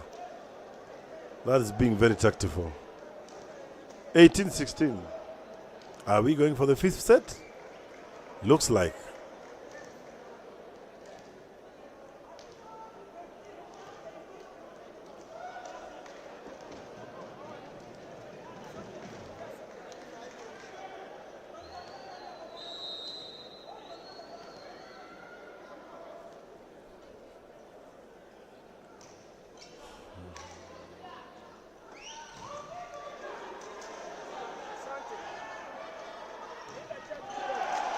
Another massive block from Wilson, and Equity are taking a comfortable lead of 3 points, 19-16.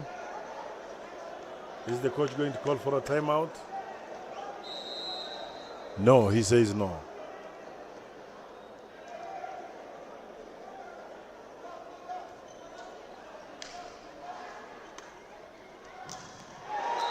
Nice attack by left-hander. The left-hander has come up with a powerful attack to salvage a point for KDF.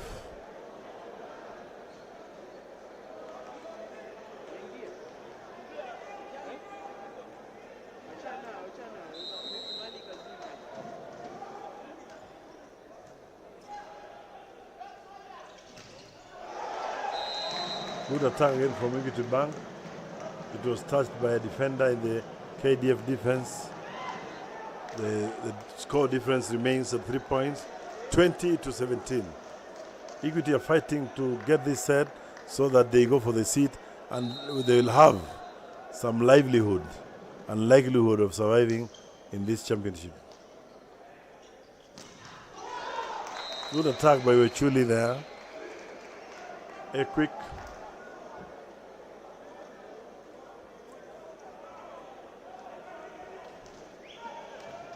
It seems like tomorrow we are coming back here for this match. For us not to come here, KDF must win. For us to come back here, Equity must win. So there's a lot of stake in this match.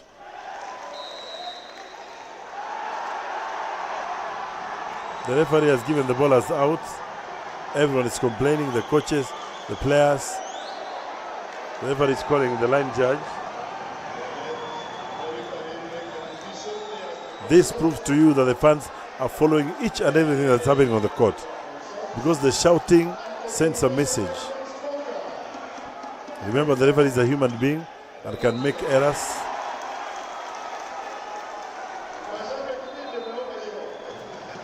The referee has accepted what line judge has said and changed the decision in favor of Equity. And as usual, also the KDF captain has gone to raise a complaint but it's within the rights of the referee to listen to the line judge and the second referee. 21-18.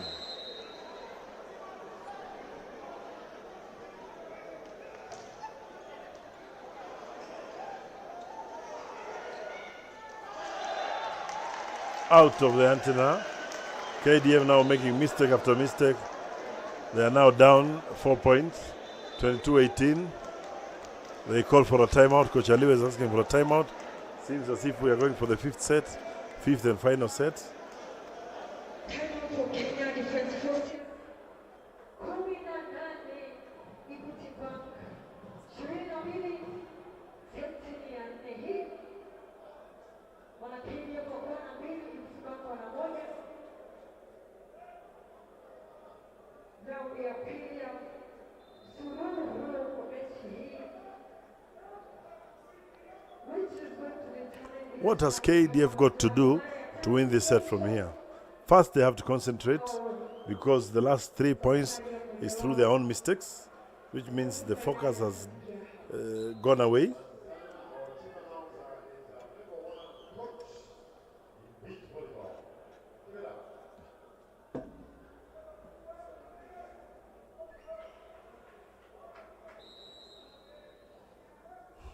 (22-18) Equity serve.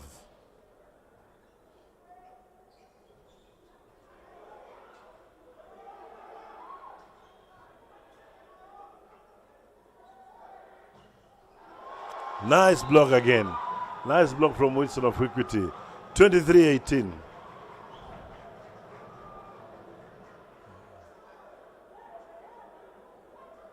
I'm just wondering what is Coach Aliwa thinking.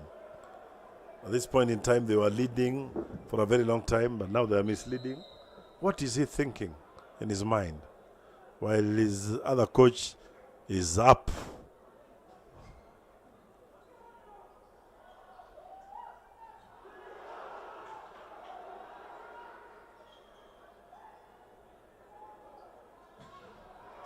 Nice attack from Sirengo. At least they got a point. They have been stayed at 18 for quite a while.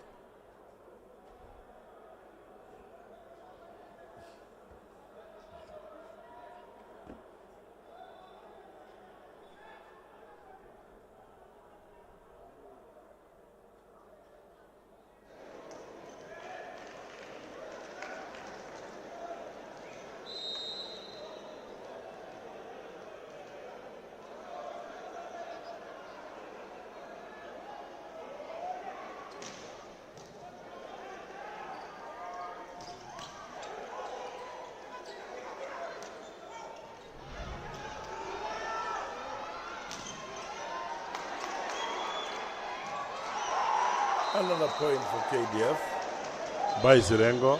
The Equity coach calls for a timeout. 20-23. Remember, this set is not over yet. The match is not over yet. Equity are leading, but the match is not over. timeout for the Bankers. 23. Kenya Defense Forces 20. Ladies and gentlemen, this is the round of 8. Last match of the day.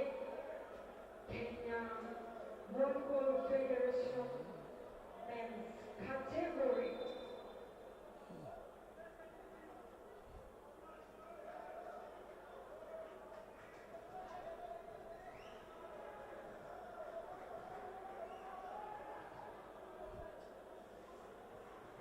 Play at the back of the court. Service again by KDF.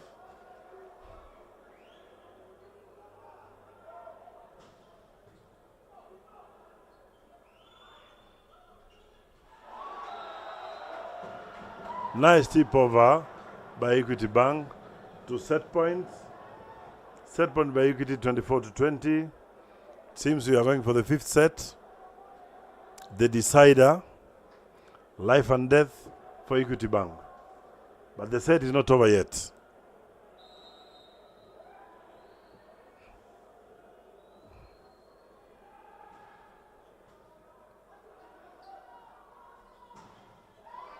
Nice point, nice attack. Backward attack from KDF. Remember, it's not over until it's over. 3 points difference. Equity needing only a point to go for the fifth set. Service KDF.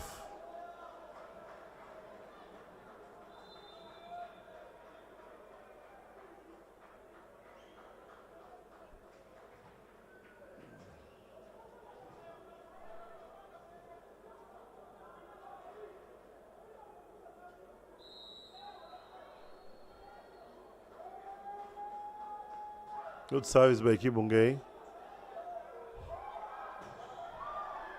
Nice pick.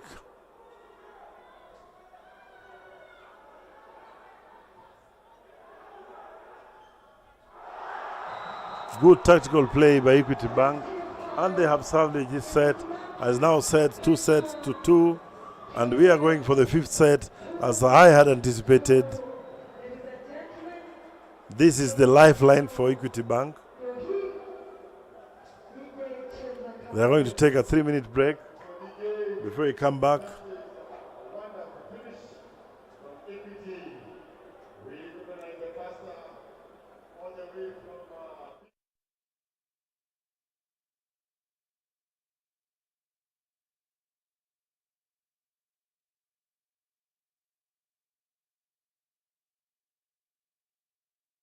Which will decide if we are playing tomorrow here or we go home forever.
Final set of the day.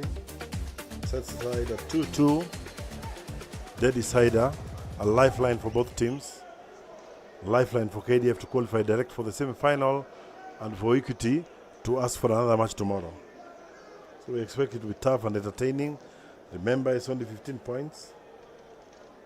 So every point is very, very important. First service, Equity.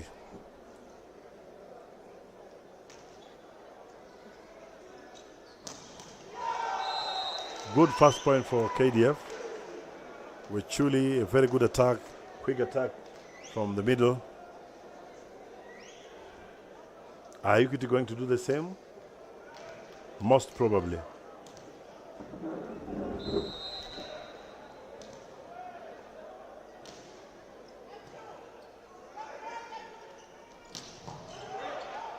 Nice attack pipe from Equity Bank.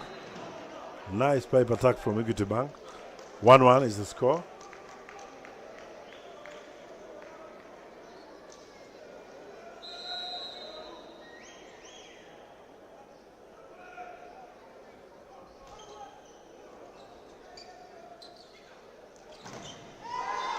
Good left-hander. Good attack from position 2. KDF making a point. This is a serious man from the look of his face. He's come up to finish the job. We expect the jump service from him.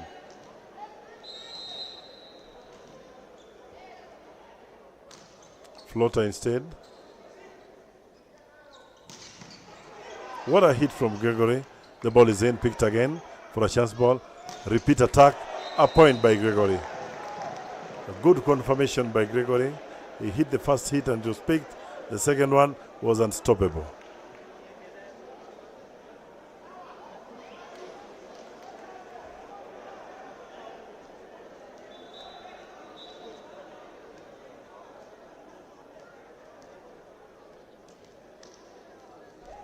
Very entertaining match. This is why we love volleyball in Kenya. A light injury by one of the players from KDF. I think he has been hit on the head by his fellow player. But he's okay, Sirengo is okay and ready to continue.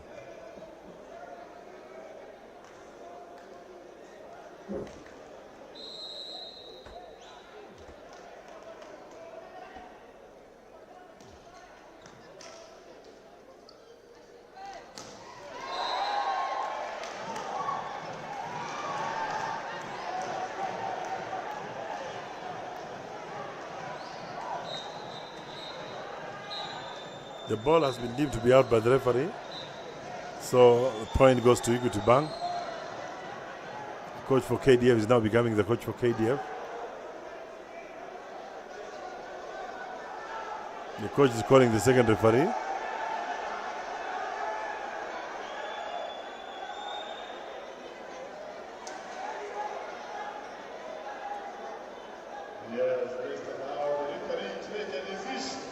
The ball is too fast for us to see with the naked eyes.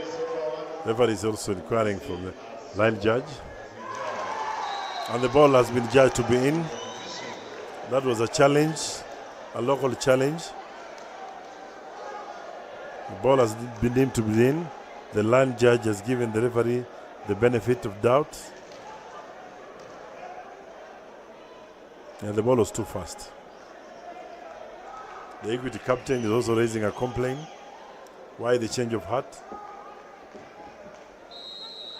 KDF serving and leading 3 sets, 2 points to 2. Net touch by Sirengo. Can't complain about that, it's so open.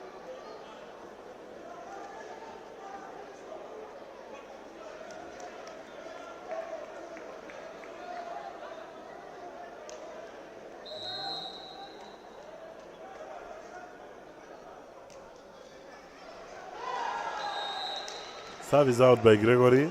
It was a tactical serve. It hit the net and then went out.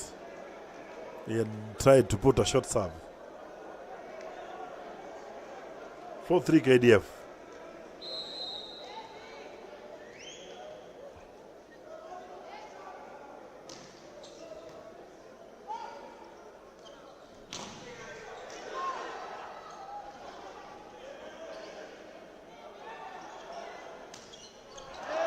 Good attack from Equity.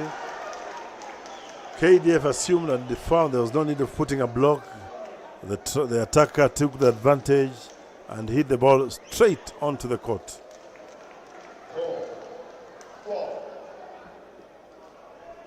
4-4. There is the scoreline.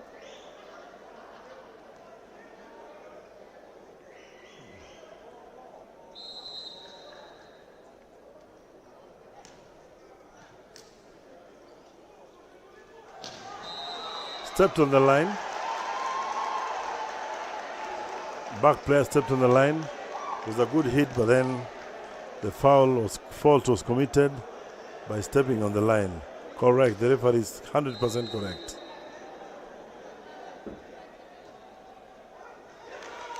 Service out again. You awarded a point and then give it back. 5-5.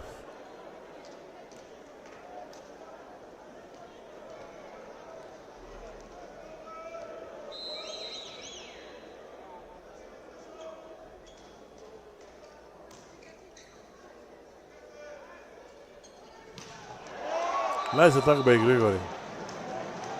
What an attack. I'm starting to see ourselves coming back here tomorrow for one match.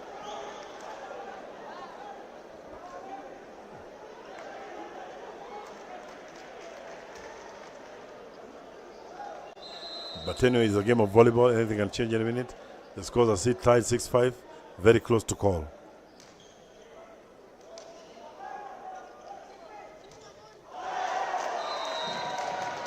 Not lucky this time. The attack was out. That is an out hit. Equity take a 2-point lead. And I think the fans are fronting for Equity. Since they have nothing to do tomorrow, they want to come back here.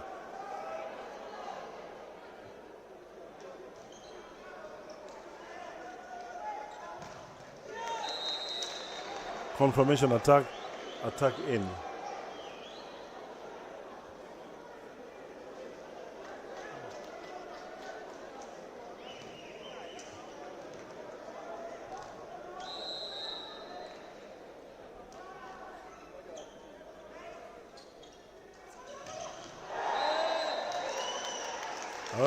Out hit by Equity.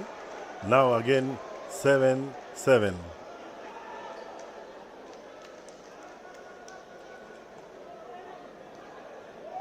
This is why volleyball is very interesting. Mistake is a point to your opponent.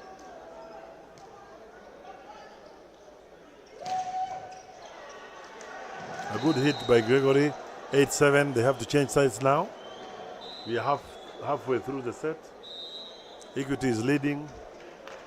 KDF is misleading. Yes. 8-7.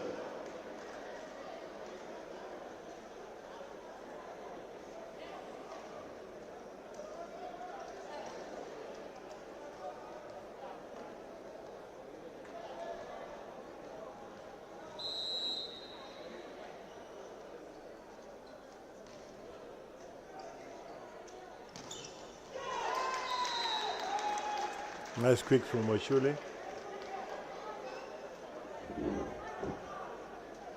What is going to happen? Because the game is very close to call. One team needs this set to forget about tomorrow. The other team needs this set to come back tomorrow.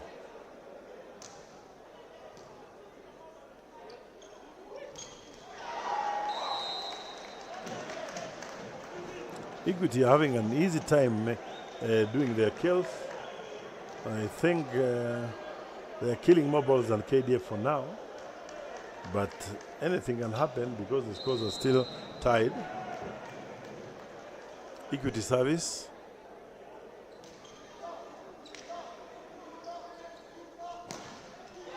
KDF kills. 9-9. What a match. What a match you're having. What a match to end the day. What a performance by both teams. All action brought to you by Blazers TV. Was it not by Blazers TV, you wouldn't be watching. You'd have been waiting for the results on the internet. Oh, huge mistake by Gregory. Missed timing of the ball. Didn't attack the ball well. The ball went flying out, and KDF takes the lead now. The lead has changed. KDF, Equity Bank led all through. Now KDF is leading, but only by 1 point. Equity can still redeem this set.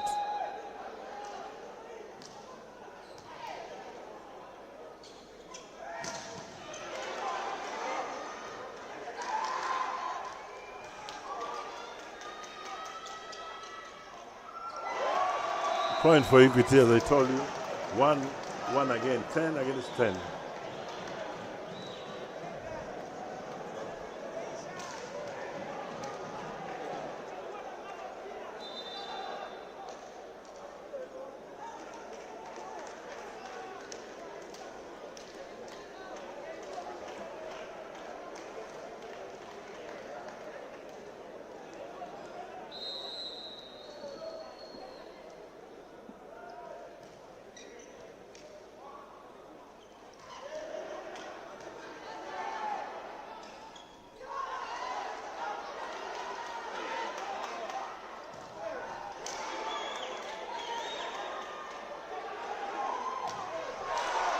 Point for KDF again by Kibungei.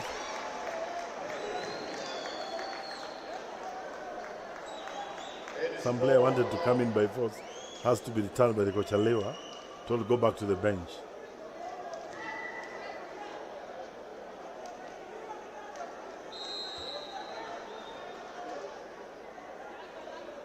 KDF serving.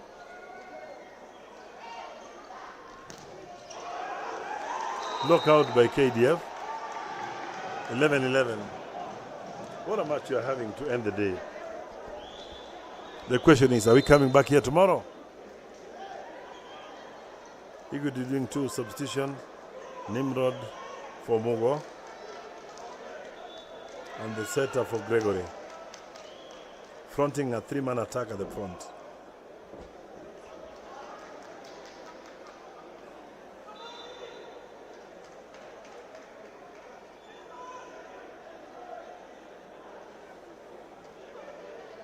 KDF doing the same. Brains at work. Let's see who will have made the best decision. Maybe one is a good decision, the other one is a bad decision. The winner of the set will determine who the good one is.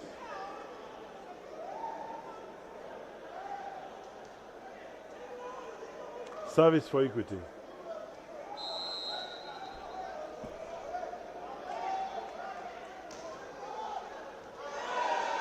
Service out. What a time to make a mistake. Just came in and did an out service. It was an opportunity for them to take the lead. Very close. It was almost in. Very close.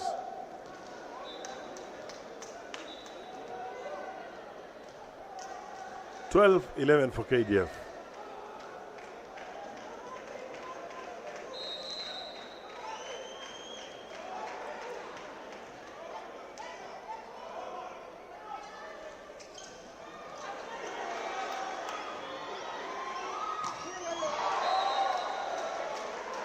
Out. The attack hit is out. They had a chance ball and an opportunity to make a point, but they made a blunder, so the scores are tied again at 12-12. They had an opportunity to make it to 13, but unfortunately the attacker hit the ball out.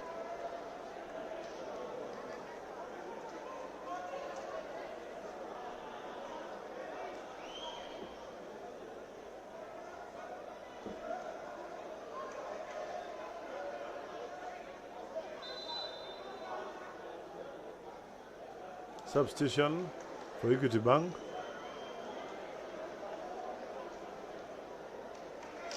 What is the intention of the substitution? Is it because of service? Is it because of attacking? But I want to assume it's because of service, because the other players have been playing so well all throughout the game. Changing him at this point in time, bringing a new player, maybe he has something in store.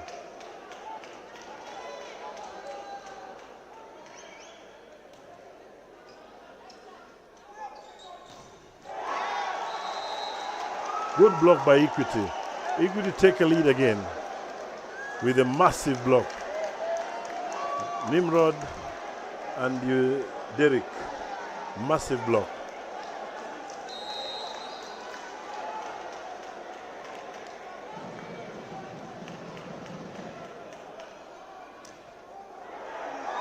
Oh no, another service out from the new player. Hard luck, hard luck. He didn't want to serve out, but it happened. And no hesitation. Substitution again, the player is going out. While the two players for Equity are also coming back. For KDF, they're also coming back. This is when you understand the tactical know-how of the coaches and the single benches. What they do at this time can determine the fate of your team. Who is smarter? Service KDF 13-13.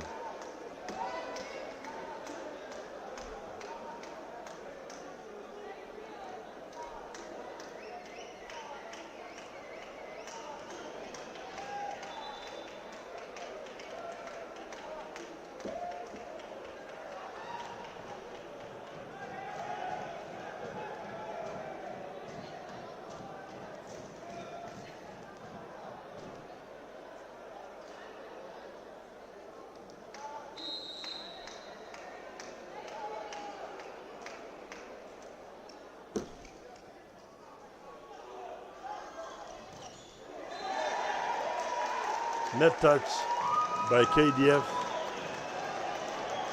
Equity 14, KDF 13. Is this going to be the end of the game? Or we still have chances of going to the points? Substitution, Baraza out, Wilson in. Service for Equity Bank. If they make a point, start preparing to come back here tomorrow.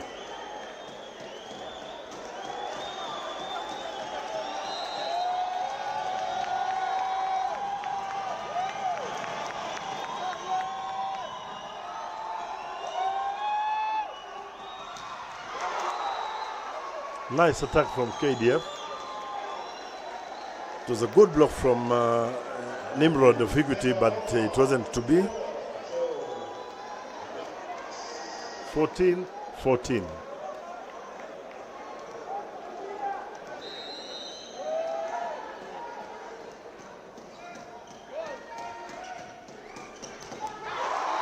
Massive block. Massive block from KDF. Massive at this point in time. One-man block, blocks the ball 90 degrees. Water block from KDF, leading the point 15-14. They are at match point. They want to kill it off. They want to kill it off. Are they prepared to kill it off? Timeout for Equity Bank.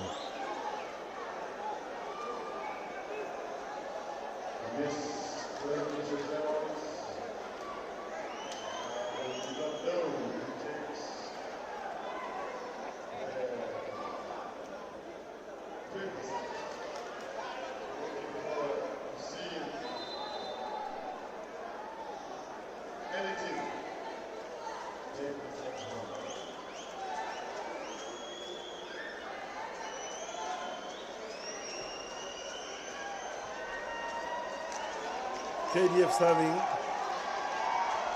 KDF serving at 15-14. Are we going to see the end of the game? Let's watch and see.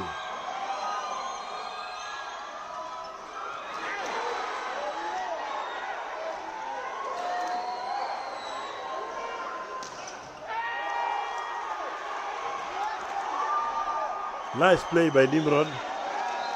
KVF tried to retrieve it back all the way out of the court, but it wasn't possible.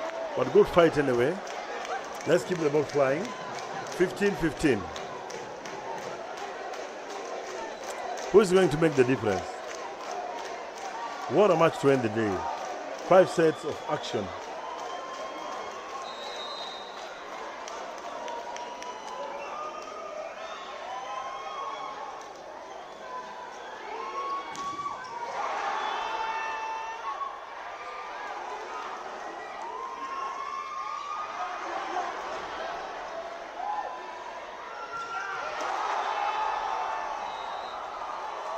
Attack out by KDF.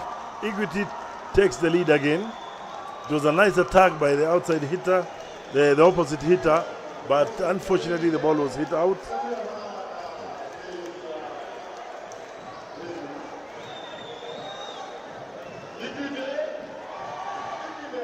KDF are calling for a timeout.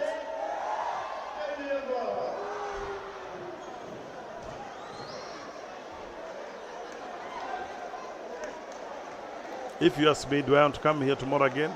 I'll say yes. For me to come back tomorrow, Equity must win. Again, if you ask me if I want to come tomorrow, I'll say no.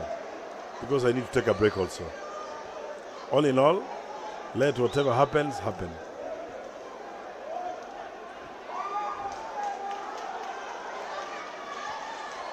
Equity serving at 16, KDF receiving at 15.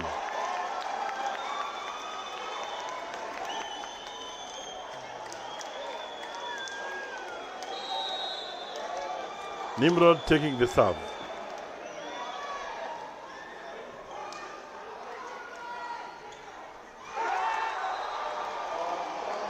Block out by Equity. I thought the game had ended because it was a tip ball and the blocker followed it to block, but he blocked out. So it's 16-all.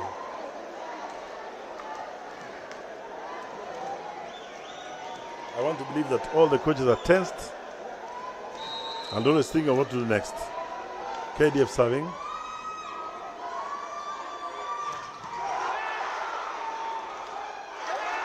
Poor play by Kibongei. Poor play, good defense by the players, but then Kibongei just places the ball onto the net. I don't expect that from a player of his caliber. But this is sports.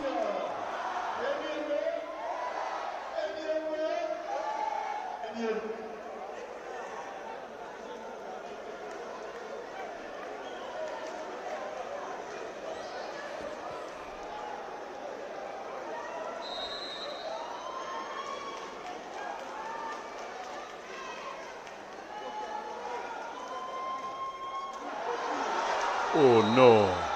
Service out again by Equity Bank. These guys don't want a point, they want to kill the game.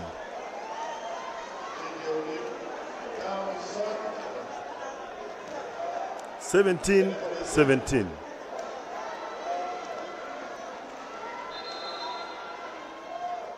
Substitution for KDF.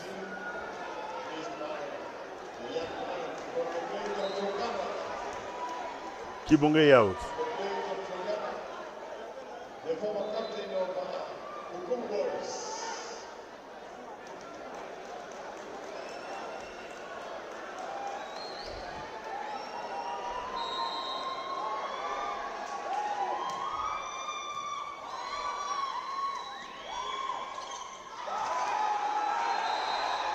Out ball, those have played out. Advantage KDF. KDF now leading by 18. They need this last point. Equity made a mistake through setting. It was too close to the net. The attacker could have done nothing.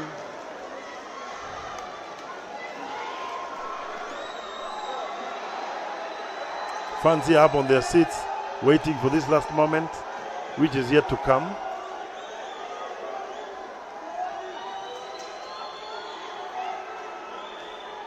Service for KDF.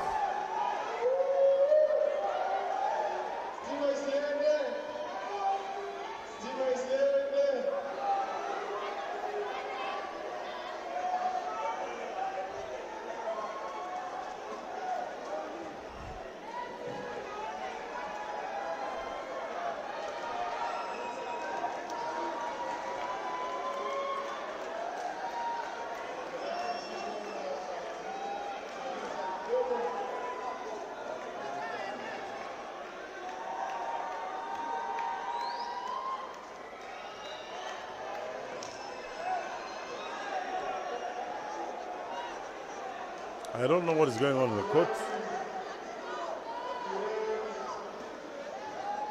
I think there's something wrong with the lighting.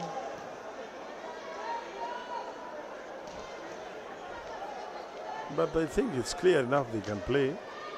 But the lights have gone down a bit. So we have to wait for it to be rectified before we play the one or so many points.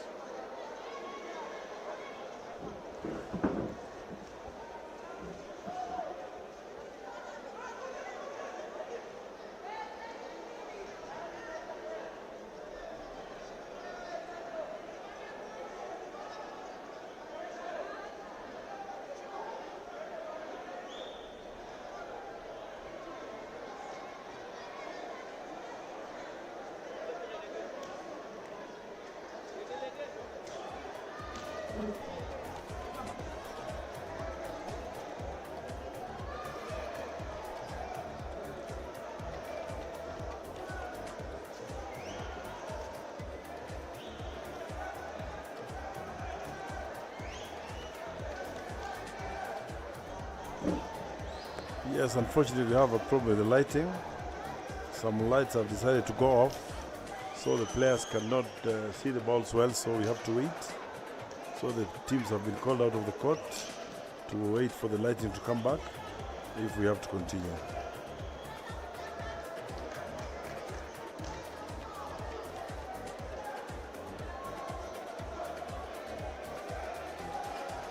Why did the lights have to wait until the last moment when we need 1 or 2 points to put in the game? But anyway, shit happens. It has happened. So we have to sit back and wait. For our viewers back at home, don't move out. Stay intact. I know this place, the lights will come back soon and we'll end the set.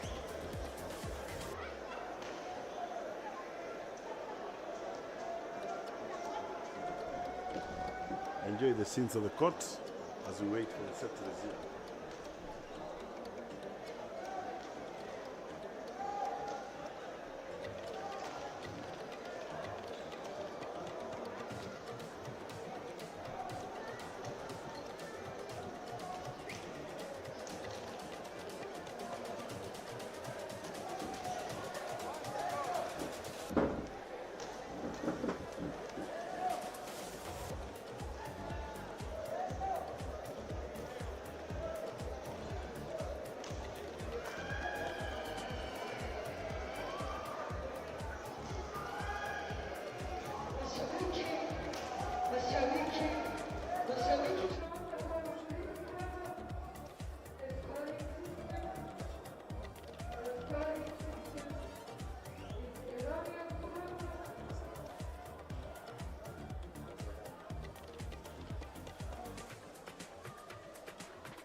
hitch.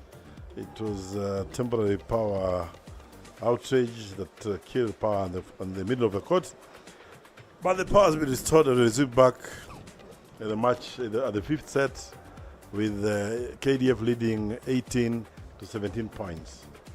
Remember, this is the fifth set that should have ended at the 15th point, but we are still trying to find a 2-point difference. So KDF is serving the ball and KBF is leading.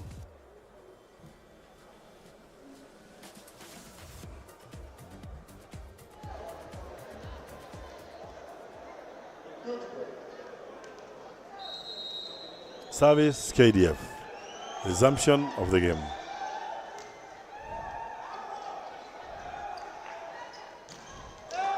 Good point for Equity Bank. The attacker has managed to penetrate the ball through the blocks. So it's 18-18.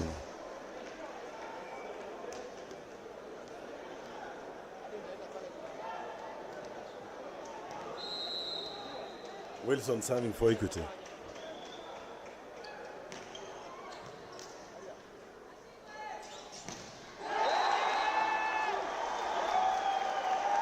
Good block by Equity Bank.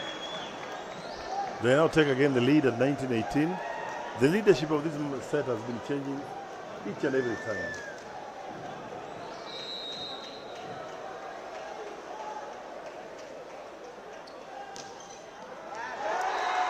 Match is over.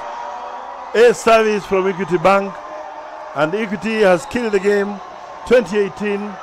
This means we are coming back here tomorrow for the game 3, having tied at 1-1.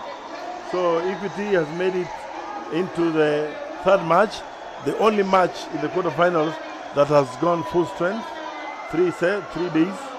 So we hope all of us will come back again here tomorrow to see the final of this match. Congratulations to both teams for displaying such a good tournament or a good game. For us at Blazers TV, we want to appreciate each and every fan who participated in either playing, watching, or even working as a crew in the Blazers TV. We want to thank the Kenya Volleyball Federation, the management of Trailblazers, staff at Trailblazers, and everybody who put all the effort to ensure success in the screening of these matches from yesterday and even tomorrow. Until we meet again, this is David Lungaho Papa saying bye.